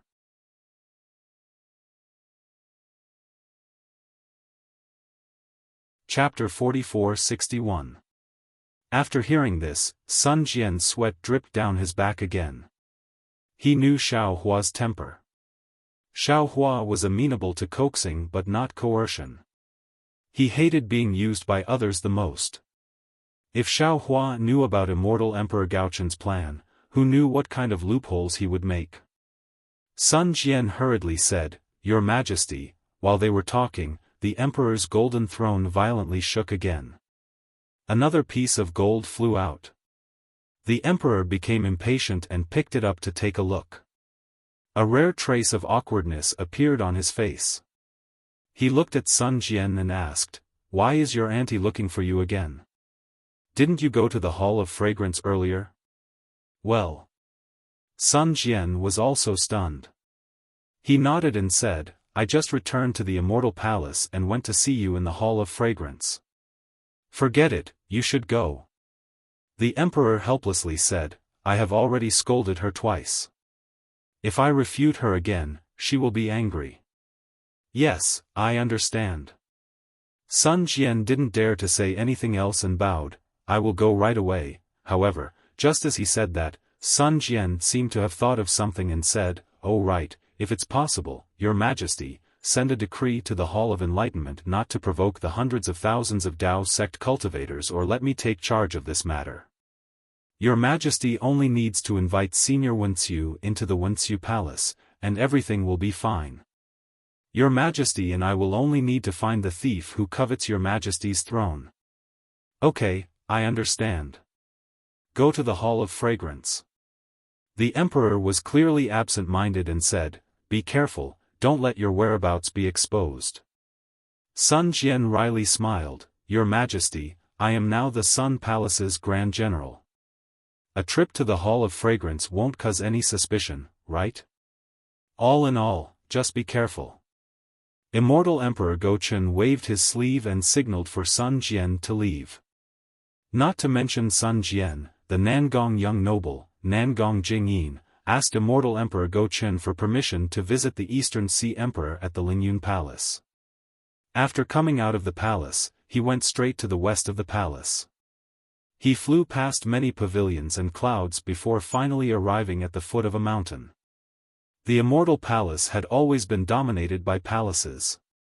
Even with Nangong Jingyin's experience, she couldn't help but stop in the air. After a while, she broke out from the intoxication of the mountain scenery and smiled. "Since ancient times, I only felt that the 4 seasons were new, but I didn't know that the autumn moon was near. Only when the mortal world is heavy would I feel that the scenery of the mountain ridges is new." The moment she finished reciting, a yellow scarf warrior suddenly came out from the foot of the mountain. This yellow scarf strongman was at least 1,000 feet tall. His body surged with an awe-inspiring aura, emitting a reddish-yellow luster. "Who are you? How dare you trespass into the Hall of Fragrance?" The yellow scarf warrior shouted, "If you have no intention of offending, then turn around and I'll pretend that I didn't see anything." Nangong Jingyi naturally wasn't afraid. She stood firmly in the air and bowed. "This one is the young noble of the Nangong family, Nangong Jingyin. This one has already paid respects to the Immortal Emperor and received his order to come and pay respects to the Eastern Abyss Empress." The yellow scarf warrior was stunned and raised his hand. "Do you have the Immortal Emperor's decree? The Immortal Emperor is discussing important matters in the palace and doesn't have the time to care about this one." Nangong Jingyin calmly replied, "Thus, this one doesn't have the Immortal Emperor's decree, only the Nangong family's token." "Where is the token?" The yellow scarf warrior roared with a respectful tone. "Please examine it." Nangong Jingyin took out her token and handed it to the warrior. The yellow scarf warrior took the token and looked at it before saying, "Please wait a moment." Then, the yellow scarf warrior flew into the mountain and disappeared. Not long later, a woman in palace attire flew out with Nangong Jingyin's token. When she got close, she handed the token back and bowed with a smile. "Young Master Nangong, the Empress invites you in." "Many thanks, sister, please lead the way." Nangong Jingyin took the token and carefully held it in his hand before returning the greeting. That woman covered her mouth and smiled. "Young Master Nangong, please." Nangong Jingyin looked at the woman's swaying waist and her graceful figure as she controlled the clouds with a trace of a smile on his face. Then, he lowered his head and followed behind. After flying over the mountain, 5 colored clouds covered the entire mountain range.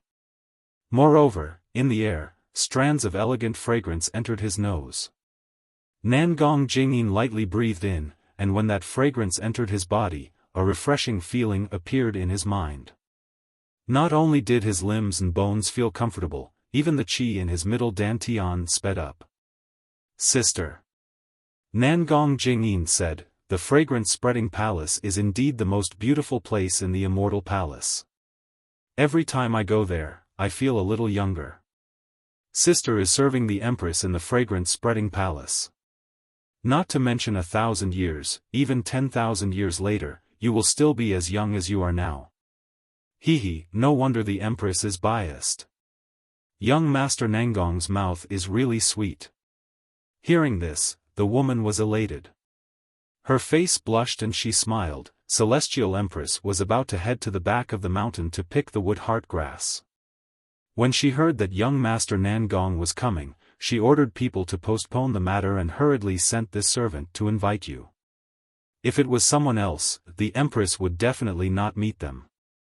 Io, this is all my fault. Nangong Jingyin smiled and said, the sisters are all prepared, but they were delayed because of me. I have to apologize. As she spoke, Nangong Jingyin took out a jade box and handed it over to that woman. Sister, this is a heart-cleansing pill made by my Nangong family. It isn't anything precious, but it has some unique benefits for skin maintenance. Normally, the women of my Nangong family would use this to maintain their beauty. Sister, please give this to the other sisters and ask them to forgive me. Is that so? This is the Nangong family's heart-cleansing pill? That woman's figure stopped as shock appeared in her eyes. This servant has long heard of this heart-cleansing pill. Although the name sounds ordinary, it is extremely useful for women like us. Nangong Jingyin smiled and stuffed the jade box into the woman's hands. She waved her hand and said, rumors are inevitably exaggerated. This heart-cleansing pill is just an ordinary pill made by my Nangong family. Sister, you don't have to mind it. Hee, if that's the case, then this servant will bring the other sisters to thank young master. The woman giggled and carefully put it away. How could she not know how precious this heart-cleansing pill was? By the way, sister, how is the Empress' mood these few days? Nangong Jingyin asked casually. The woman naturally understood this logic. She didn't try to hide it and said with a smile, Celestial Empress has been in a good mood these few days, much better than before. Otherwise, she wouldn't think of going to the back mountain. Many thanks, big sister. Nangong Jingyin understood and didn't ask any more questions, only replying with a smile. Afterward, the woman brought Nangong Jingyin and flew forward again. In just a short moment, they entered the five-colored clouds. Within the clouds, there was a palace on the foot of the mountain. This palace's style was simple and unadorned, and auspicious aura surged into the sky. Immortal birds were leisurely circling around the palace, and immortal beasts were leisurely pacing around the palace. The palace was extremely large and seemed to cover the entire foot of the mountain. However, there were layers of clouds above the palace, and the majority of it couldn't be seen with the naked eye. There was a door in the palace, and there was a group of female generals in front of it. These female generals wore armor and held imperial artifacts. They all looked valiant and formidable. When the female generals saw someone flying over, they immediately went on guard. The two female generals in front even used eye-clearing techniques to examine Nangong Jingyin. Nangong Jingyin had a smile on her face as she nodded at the two female generals. She didn't stop and followed the woman who led the way to the palace. The two didn't land, and the group of female generals had already formed a formation and faintly surrounded the two of them. When that woman landed, she smiled at the female general in front and said, General Rainbow Phoenix, this is the young master of the Nangong family, Nangong Jingyin. She is here to greet the Empress. Go in. General Rainbow Phoenix glanced at Nangong Jingyin and nodded. She waved her hand, and the group of female generals behind her moved aside. However, they still remained vigilant not far away. Behind the female general was the palace door. This door was also grand, and there were 3 flamboyant inscriptions on it, Fragrance Spreading Palace. The doors of the Hall of Fragrance were divided into 9 sections, but they were not completely open. Only the door on the far right was half closed, neither too big nor too small. The woman walked to the door and said respectfully, Young Master Nangong, please, okay. Nangong Jingyin nodded and walked in. The woman hurriedly turned around and walked towards a side door. Nangong Jingyin stepped into the fragrance-spreading palace and was greeted by thousands of flowers. Some were big, some were small, some were blooming, and some were budding. They filled the entire fragrance-spreading palace. Other than the dense fragrance in her nose, there was only a myriad of colors. There wasn't a single path, nor was there a palace. Nangong Jingyin looked around and couldn't help but feel dizzy. The moment Nangong Jingyin closed her eyes, that woman flew out from a flower beside her and said respectfully, "Young Master Nangong, please follow this servant, sister, please." Nangong Jingyin opened her eyes. Her eyes were clear now. The woman didn't move. Instead, she stepped into a faint yellow flower bud. The instant she stepped in, the flower bud suddenly expanded to more than 30 meters in size. Nangong Jingyin didn't dare to delay and quickly followed. Swoosh! A faint yellow light mixed with clouds covered the entire flower bud. Nangong Jingyin felt the entire world shake. His body seemed to have moved a little, but it didn't seem to have moved at all. The flower bud returned to its original state.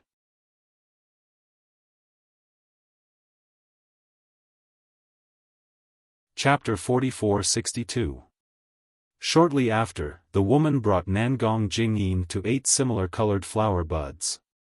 After the last flower bud turned, the entire flower bud flew out from the flowers and brought Nangong Jingyin and the woman into the flower bushes. The bushes were torn apart like clouds, and Nangong Jingyin's eyes lit up. She was already on the stairs of a palace. Empress. The woman landed on the stairs and immediately bowed. Nangong family's young master Nangong Jingyin requests an audience, announce. A clear voice sounded from within the palace, and a grassy lawn appeared from the clouds and extended to Nangong Jingyin's feet. Servant Nangong Jingyin greets Empress.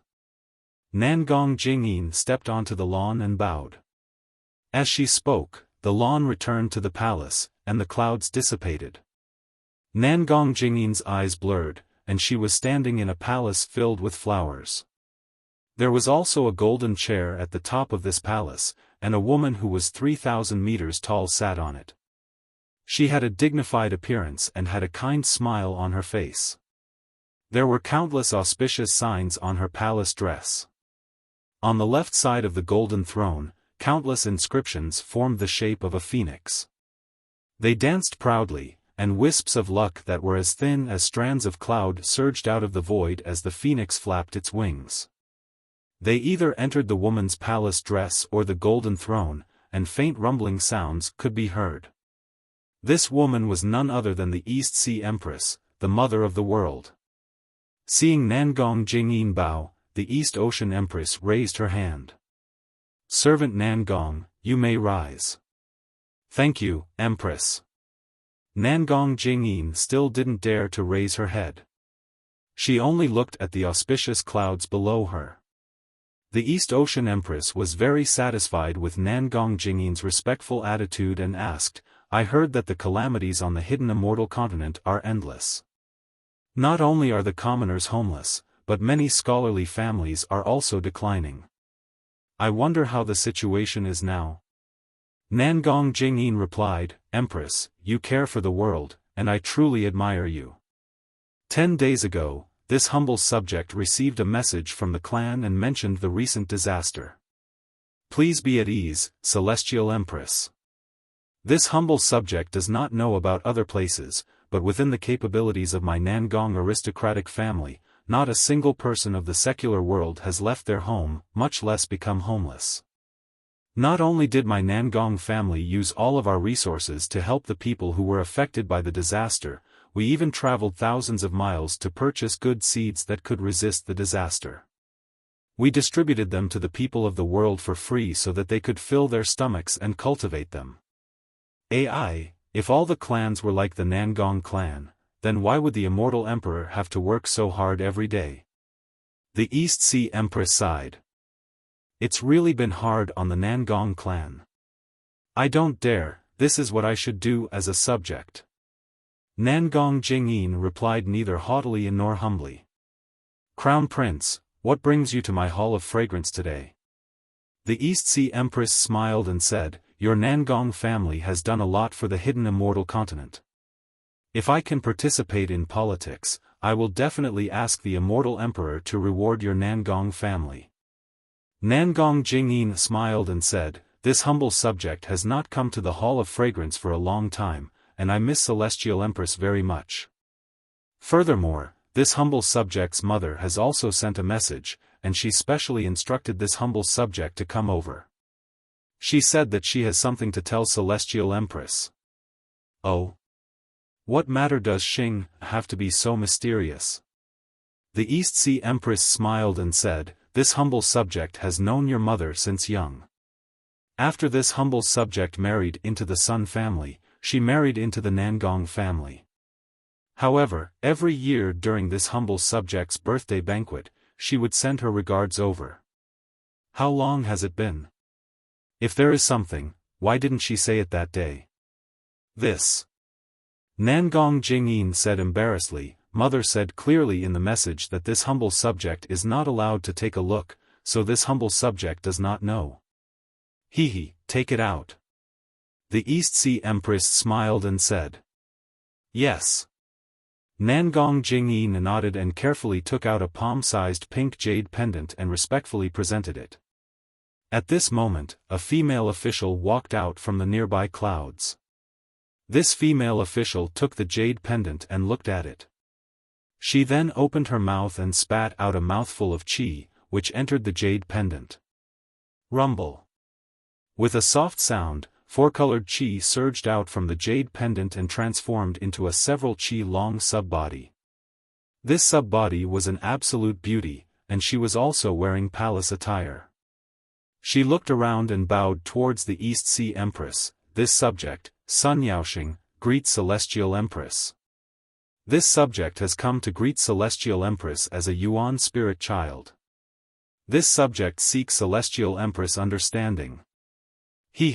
It's fine. The East Sea Empress waved her hand and smiled, this is the fragrance-spreading palace. Other than your family's boy, there are no other subjects here. There is no need to be so courteous. Furthermore, this humble subject also knows that if you were to make a trip to the Immortal Palace, you would have to submit a letter of approval first.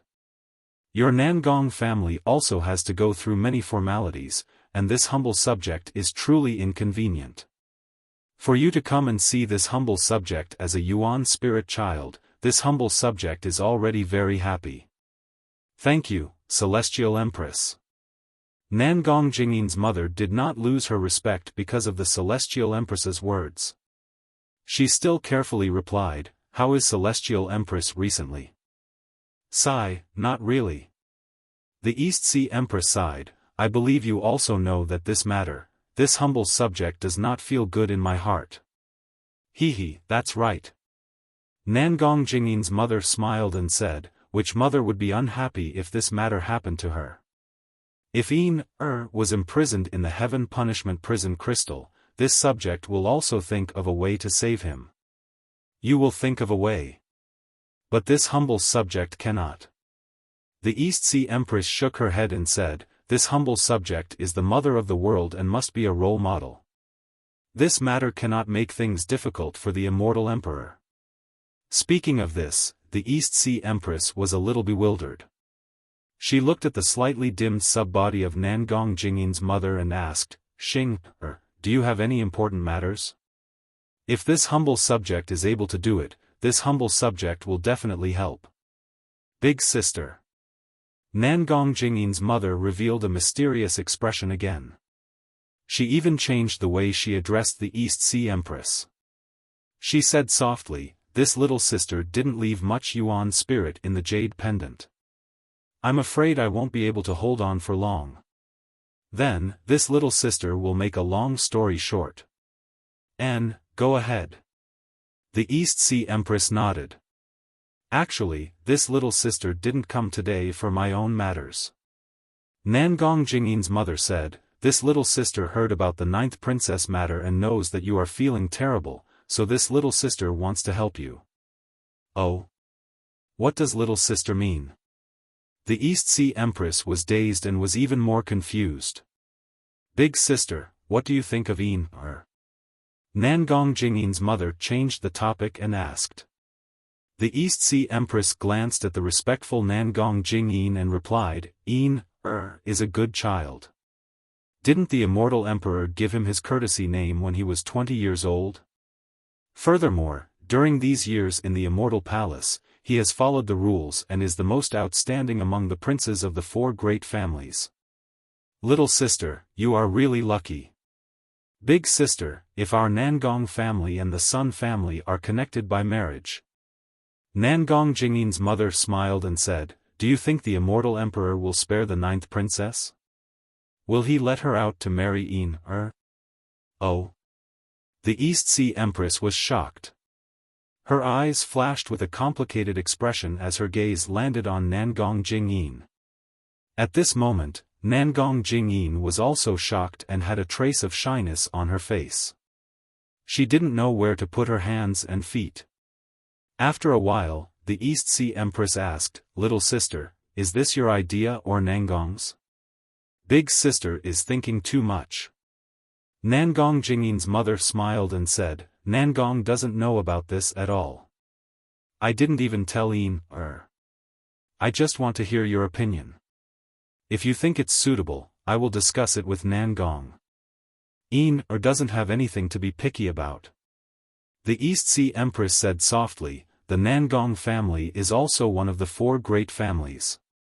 If Nangong comes to propose marriage, the immortal emperor will definitely give face. Of course. At this point, the East Sea Empress didn't say anything else. In fact, she also understood that the 4 great families wanted to make the immortal emperor a mere figurehead. The immortal emperor had always wanted to find a breakthrough point between the 4 great families and the immortal palace. However, the 4 great families were like one, and the immortal emperor had no chance at all. At this moment, Nangong Jingyin's mother proposed marriage. It sounded like her own idea, but the East Sea Empress didn't believe that Nangong Jingyin's mother didn't discuss it with the Nangong family's family head, Nangong Tianjiao. As for the Nangong family's intention, the East Sea Empress could faintly guess. From the family head's name, Nangong Tianjiao, one could see that Nangong Tianjiao was a prideful person. At this moment, the Nangong family was not only suppressed by the Dongfang and Shimen families, but even the Dark North family, which had always been ranked last, had the strength to compete with the Nangong family. Therefore, if the Nangong family wanted to become the head of the 4 great families, Nangong Tianjiao had to find an external power. The Immortal Palace's military school was his best choice. Of course, when the Nangong family proposed marriage, it was unavoidable that they would hit the East Sea Empress when they were down. However, this was also a sore point for the East Sea Empress, so she had to consider it. On the day of the East Sea Empress' birthday banquet, the Immortal Emperor invited the Thunder Temple's Vairocana World Sovereign and the Great Sage Hall's Golden-Winged Great Pung Great Sage to discuss the Sutra Seeking Extreme Bliss. He also invited them to watch the Immortal Palace's Heaven's Choice Gathering. The so-called Heaven's Choice Gathering was the battle to choose the Heaven's Heart. Because in the previous Heaven's Choice Gathering, the 9th Princess Xinxin won, and the Immortal Palace's half-Heaven's Heart was given to her to comprehend.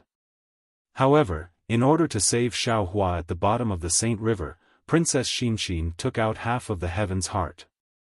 That half of the Heaven's Heart fell into Xiaohua's dantian and couldn't be taken out again. Therefore, in the Heaven's Choice Gathering, Princess Xinxin couldn't take out the only half of the Heaven's Heart. This caused the Immortal Emperor to lose all his face, and he was furious. Ignoring the East Sea Queen's pleas, he ordered the 3 provinces to bring the new princess to the hidden Immortal Continent and punish her severely. He also sent more people to find Tian Xian's whereabouts.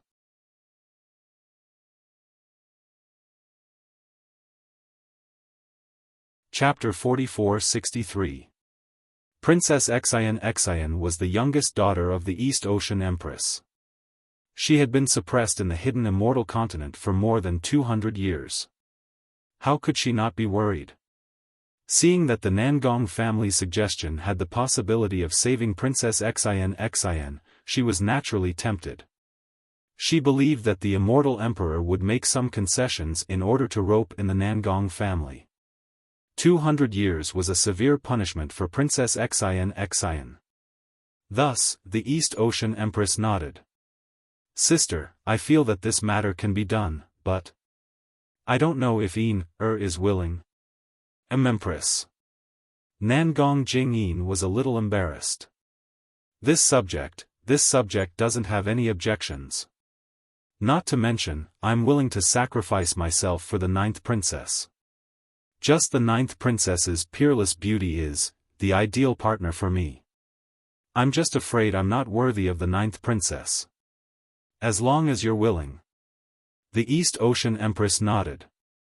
We don't know where Xian is being suppressed. How can we discuss with her if we want to save her? Besides, some things can only be done in this way because of parents' orders and matchmakers' words. Since big sister agrees, then I'll. Nangong Jingyin's mother's body suddenly dimmed, and her voice couldn't be heard anymore. She disappeared before she finished speaking. That jade pendant naturally fell into the hands of the female official. However, the female official's face was as pale as paper. She looked at the jade pendant in a daze before carefully handing it back to Nangong Jingyin. The East Ocean Empress changed the way she addressed Nangong Jingyin. Send a message according to what your mother said. Yes, this subject understands. Nangong Jingyin hurriedly bowed. This subject will send a message to the clan. I believe that it won't be long before the Empress will be able to see the 9th princess. Very good. The East Ocean Empress smiled. Your mother is so considerate. I'll remember it. I'll take my leave now. I will send a message to you. Nangong Jingyin bowed, and when she turned around, she couldn't help but smile. When Nangong Jingyin walked out of the fragrance-spreading palace, a woman from before came forward to send him out. The moment he disappeared, the female official couldn't help but kneel on the ground and cry out, Empress, Empress, please don't betroth the 9th princess to the Nangong family. Otherwise, even if the 9th princess was rescued, she wouldn't be happy. Perhaps, she would rather be suppressed in the lower realms. Oh. Ha ha ha. The East Ocean Empress was stunned. Then, as if she had thought of something, she said angrily, Damned servant, are you hiding something from me? This female official was naturally the female official of the new princess palace, ha ha ha. The new princess was suppressed in the lower realms by the 3 provinces of Leitang, so the Emperor Star Palace was temporarily sealed. Ha ha ha, and the other female officials were either guarding the Emperor Star Palace or sent to other palaces. Ha ha ha happened to be sent to the fragrance-spreading palace. Today, when she saw that the East Ocean Empress had the intention of betrothing the new princess to Nangong Jingyin, she immediately thought of Xiaohua. She naturally knew that the new princess was in love with Xiaohua. Hearing the East Ocean Empress's scolding, Ha Ha Ha's mind spun rapidly. But at this moment, she didn't dare to hide it anymore. She was afraid that the new princess would be depressed for the rest of her life. Thus, Ha Ha Ha carefully probed, Empress, do you still remember how the princess begged you to give her half a day before she was suppressed? I remember. The East Ocean Empress said impatiently, I thought she wanted to deal with Zhenru's matter, so I begged the Immortal Emperor. The Immortal Emperor only gave her half a day. Damn it, could it be that she? Yes, the princess went to the lower realm to bid farewell to that person. Ha Ha Ha didn't dare to say Xiaohua's name and said submissively. Damn it, she's actually from the lower realm. The East Ocean Empress was furious. Which family is this person from? Why didn't I know anything about this? He's not a Confucian cultivator. Ha Ha Ha was about to cry. She knew better than anyone that as the 9th princess of the Immortal Palace, how could Xinshin marry a Taoist cultivator? Not a Confucian cultivator? Could it be a monk? Could it be a demon? The East Ocean Empress was even more surprised. Didn't the little monk that Xinshin befriended in the past attain Nanwu Wisdom Manjushri Buddha fruit? No, it's not monk Ci Hui, it's a Taoist cultivator. Ha ha ha, squeezed out another sentence. Damn it. This is another trick of that Grand Mist Ancestor, right? The East Ocean Empress immediately thought of the Grand Mist Ancestor. Ha ha ha, quickly said, this servant doesn't know, but it shouldn't be. Hurry up and tell me. The East Sea Empress panicked. Her body glowed brightly, and the golden throne shone as brightly as the sun. She had wanted to save her daughter, but she had not expected her daughter to betray the Tao to such an extent. She had actually gotten involved with a Taoist cultivator. Ha ha ha, had no intention of resisting the East Ocean Empress's power. She told her everything she knew in detail. In the end, she didn't forget to say, this servant pleads with the Empress that the princess and that person are connected by heart. Although she hasn't told that person, but this servant can see that she's always thinking about that person. She's often in a daze with a smile in her eyes. If the Empress marries the princess to the Nangong family, I'm afraid the princess will never be happy.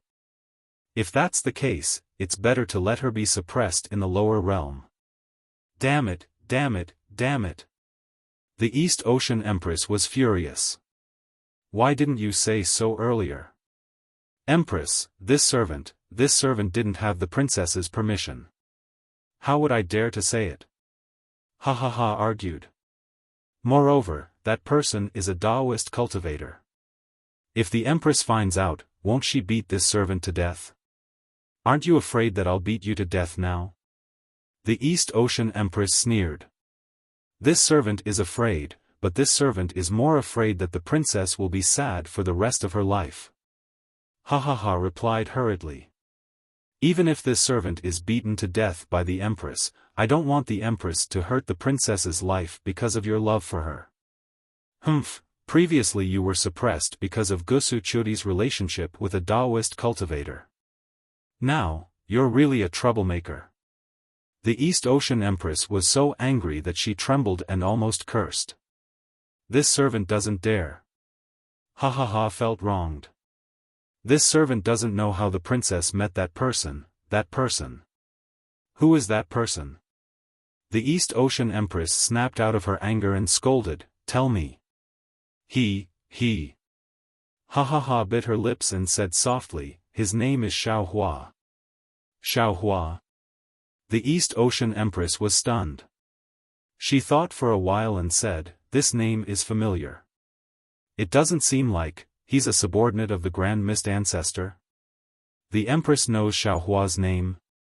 Ha ha ha, was shocked. I think I've heard it somewhere before. The East Ocean Empress thought and asked, where is this Xiao Hua in the hidden immortal continent? What's his cultivation? How does he know? At this point, the East Ocean Empress stopped. How could Ha Ha Ha know so much about the new princess?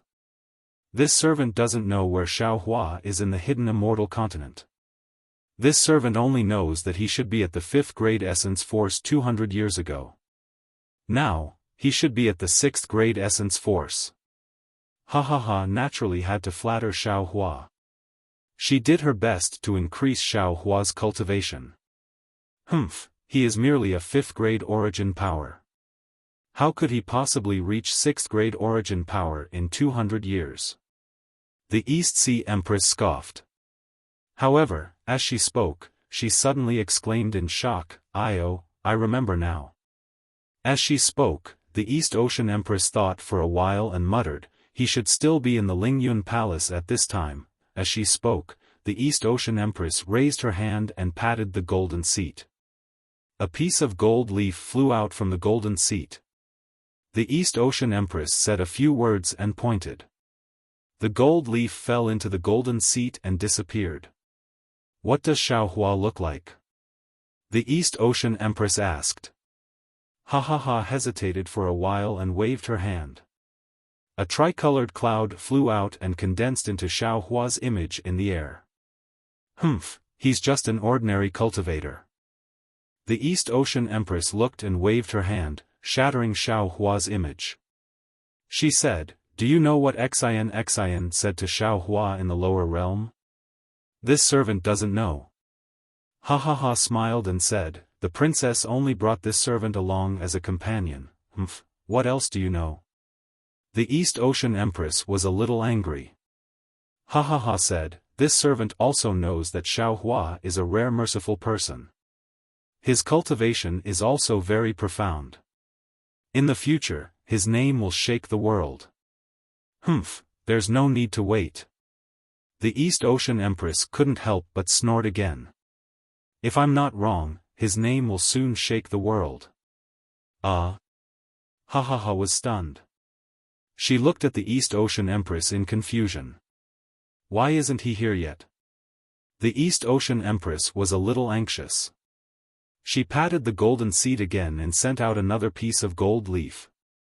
This time, the East Ocean Empress didn't ask ha ha ha anything. She sat on the golden seat and thought quietly. It seemed like she was planning something. After waiting for the time it took to brew a cup of tea, there was still no movement. The East Ocean Empress sent out another piece of gold leaf. Fortunately, another piece of gold leaf flew over. The East Ocean Empress looked at it and ordered, "In a while, the new Sun Palace Great General Sun Cho, who is in charge of the Immortal Palace's defense, will come to visit me. Go and bring him here." "Yes, Empress." Someone outside the palace answered and left. The East Ocean Empress looked at Ha Ha Ha and said, "You can leave first." "Yes." Ha Ha Ha didn't dare to say more and obediently left. Not long after, Sun Jian entered the Hall of Fragrance. He looked at the East Ocean Empress in confusion and bowed. The new Sun Palace Great General Sun Cho greets the East Ocean Empress. My beloved subject, you may rise." The East Ocean Empress pretended to wave her hand, indicating for Sun Jian to rise. She said, "My beloved subject, what brings you here?"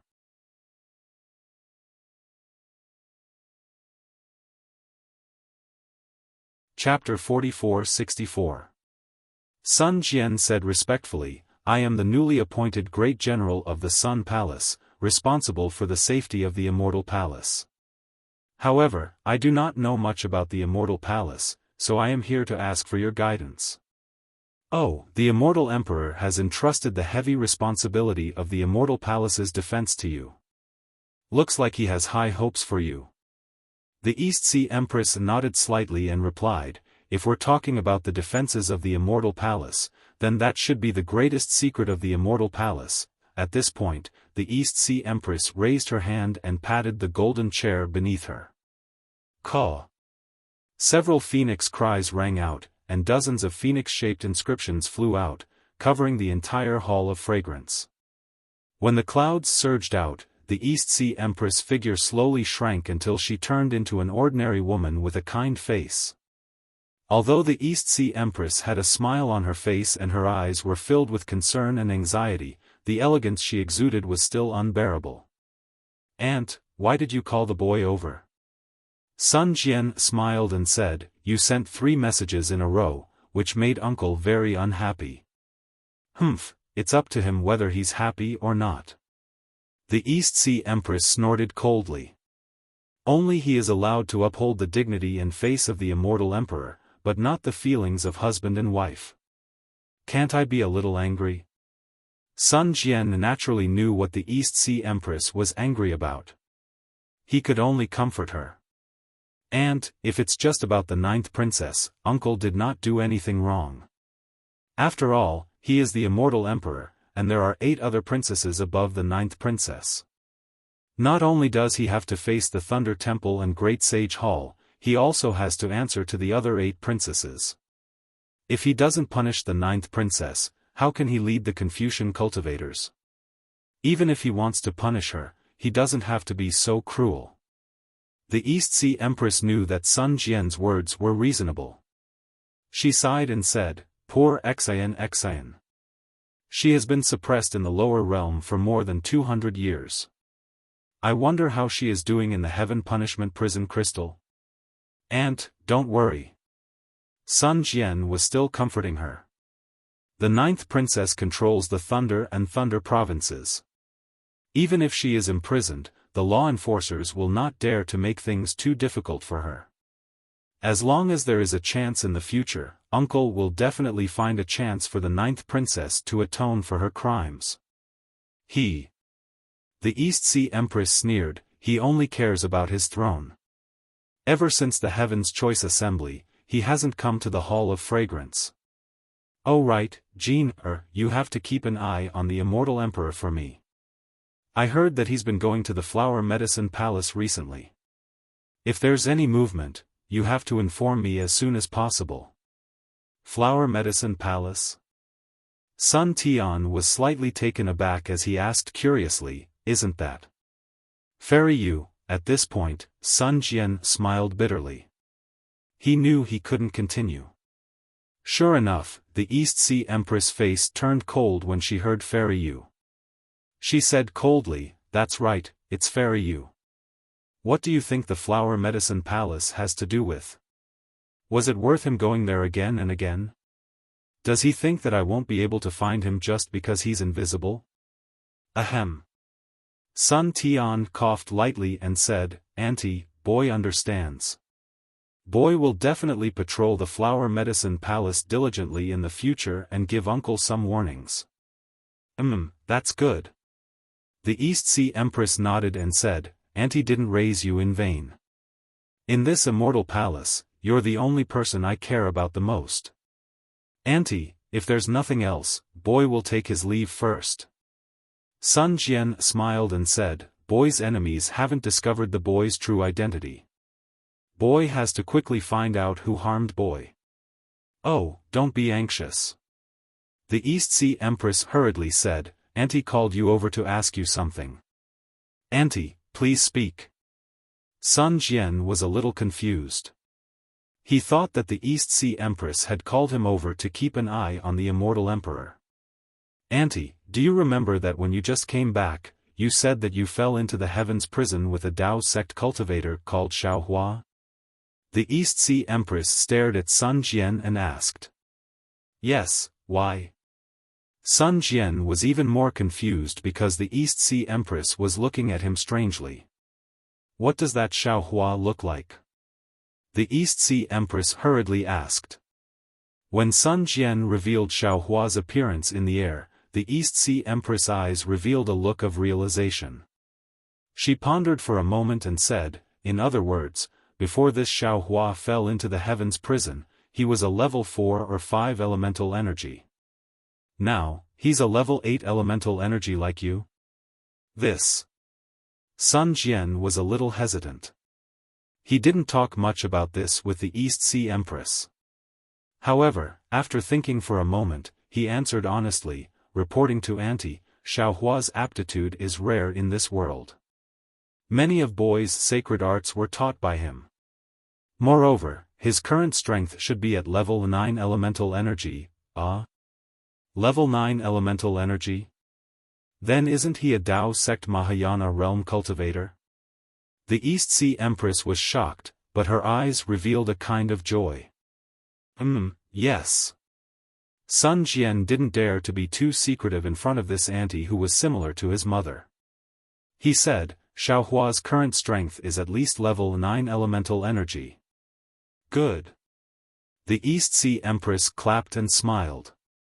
Then, she asked, "That's right, what's Xiaohua's character like?" "Auntie, why are you asking about this?" Sun Jian was rather confused. He felt that the East Sea Empress didn't look like an empress at all. She was practically like a matchmaker in the marketplace. "Hurry up and tell me." The East Sea Empress asked impatiently. "Xiaohua's character is too good. He has too many good points." Sun Jian thought for a moment and said, "Boy, it's not good to list them one by one. In any case, it's best to describe him as unparalleled in chivalry and benevolence." "Is he really that good?" The East Sea Empress couldn't believe it. She asked curiously, "Jian, you're not lying to Auntie, right?" Why would boy lie to auntie? Sun Jian said with a smile. Auntie doesn't even know him. There's no need for that boy, right? Then. The East Sea Empress' eyes turned again, and she asked, does he have a dual cultivation partner? Sun Jian was completely stunned. He also looked at the East Sea Empress in disbelief. Auntie, why are you asking this? AI, it's nothing. The East Sea Empress said with a smile. Auntie just feels that he saved you, and you're Auntie's boy. Auntie is thinking of how to repay him. Our immortal palace has the most female officials. If I introduce one to him, not only can I repay his kindness, I can also recruit a capable person for your uncle. That's why I called you over to ask. Forget it. Sun Jian said with a wave of his hand. Boy hasn't seen Xiaohua have a dual cultivation partner. However, from what he said, he seems to have someone he likes. However, due to some reasons that he isn't willing to say, they can't be together for the time being. The East Sea Empress' face revealed a benevolent expression. She said with a smile, looks like this Xiaohua is a good child. Sun Jian said with a smile, spiritual master Xiao has always been good to his own family. Even if it's a stranger, he's still benevolent. However, he's someone who can be persuaded by reason but not cowed by force. Whenever someone takes him seriously, his temper flares up. Not to mention the ordinary demonic beasts, even the devil race would be eaten alive by him. That's for the best, that's for the best. The East Sea Empress was more and more delighted as she listened. She nodded and said, tell Auntie more about Xiaohua. Even if Sun Jian was an 8th grade origin energy literature saint, he was still a human. As long as he was a human, he couldn't hide any secrets. Sun Jian was somewhat wary of immortal emperors, afraid that they would provoke Xiaohua. However, in front of his own aunt, he didn't hide anything. He told her how he met Xiaohua, how he fell into the heavens prison, and how he cultivated. Of course, Sun Jian didn't go into detail about what happened in the ruins. He only said that it was an experience in the illusion. Illusions tested one's humanity the most. Of course, the East Sea Empress didn't suspect him. Sun Jian also told the East Sea Empress about what happened in the soaring Dragon Mountain range. He was afraid that the Immortal Palace really had something going on with the Fortune Gate. He wanted to rely on the East Sea Empress to deal with the Immortal Emperor. Sun Jian spoke for almost an hour before he bid farewell and left. After Sun Jian left, the East Sea Empress sat on the golden throne and pondered for a long time. Then, her expression changed. The joy on her face turned into coldness. She said in a low voice, escort Bai An to the palace. Yes, Empress. The female general outside the Hall of Fragrance immediately answered. In just a moment, Bai An was brought in. Bai An's face was pale. She had only left the Hall of Fragrance for an hour, and now she was being escorted by a female general. She was terrified. Bai An. The East Sea Empress looked coldly at Bai An and said, as female officials of the Emperor Star Palace, you knew that the 9th princess actions were wrong. Not only did you not remind her, you even hid it for her. Now that the 9th princess has been severely punished, you can't escape punishment either. Seeing that you have worked hard and that you have just been punished, I will not let the 3 provinces imprison you in the Heaven's Punishment Prison Crystal. I will only banish you to the lower realm. Do you accept this? When Bai An heard this, she couldn't help but tremble. She opened her mouth to explain, but the East Sea Empress didn't mention any other mistakes. She only said that she hid it and didn't punish her too severely. She was only removed from her position as an immortal official and banished to the lower realm. She really had nothing to explain. After thinking for a moment, Bai An lowered her head and said, I accept. At this point, Bai An looked up and said, however, I ask that Empress reconsider what I said earlier. Don't let the 9th princess regret it for the rest of her life. Humph. The East Sea Empress snorted. You don't need to worry about my matters. Just worry about yourself. I understand. Bai An lowered her head, not daring to say more. Take her out. The East Sea Empress ordered. The female generals beside her immediately rushed forward, took Bai An, and pushed her out. Rainbow Phoenix. After the female generals left, the East Sea Empress asked again, which part of the hidden immortal continent is the most chaotic right now? Empress. The Rainbow Phoenix general hurriedly replied, right now, the 9 states of the hidden immortal continent are suffering from famine and war. I can't say which part is the most chaotic. Oh.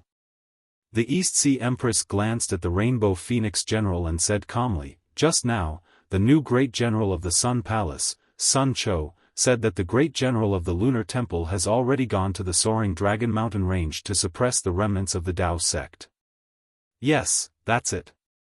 Banish Bai An to the soaring Dragon Mountain Range. You're tuning into the Xiaofan's Wuxia Tales YouTube channel. Don't forget to subscribe and join us on this journey to catch the most captivating stories.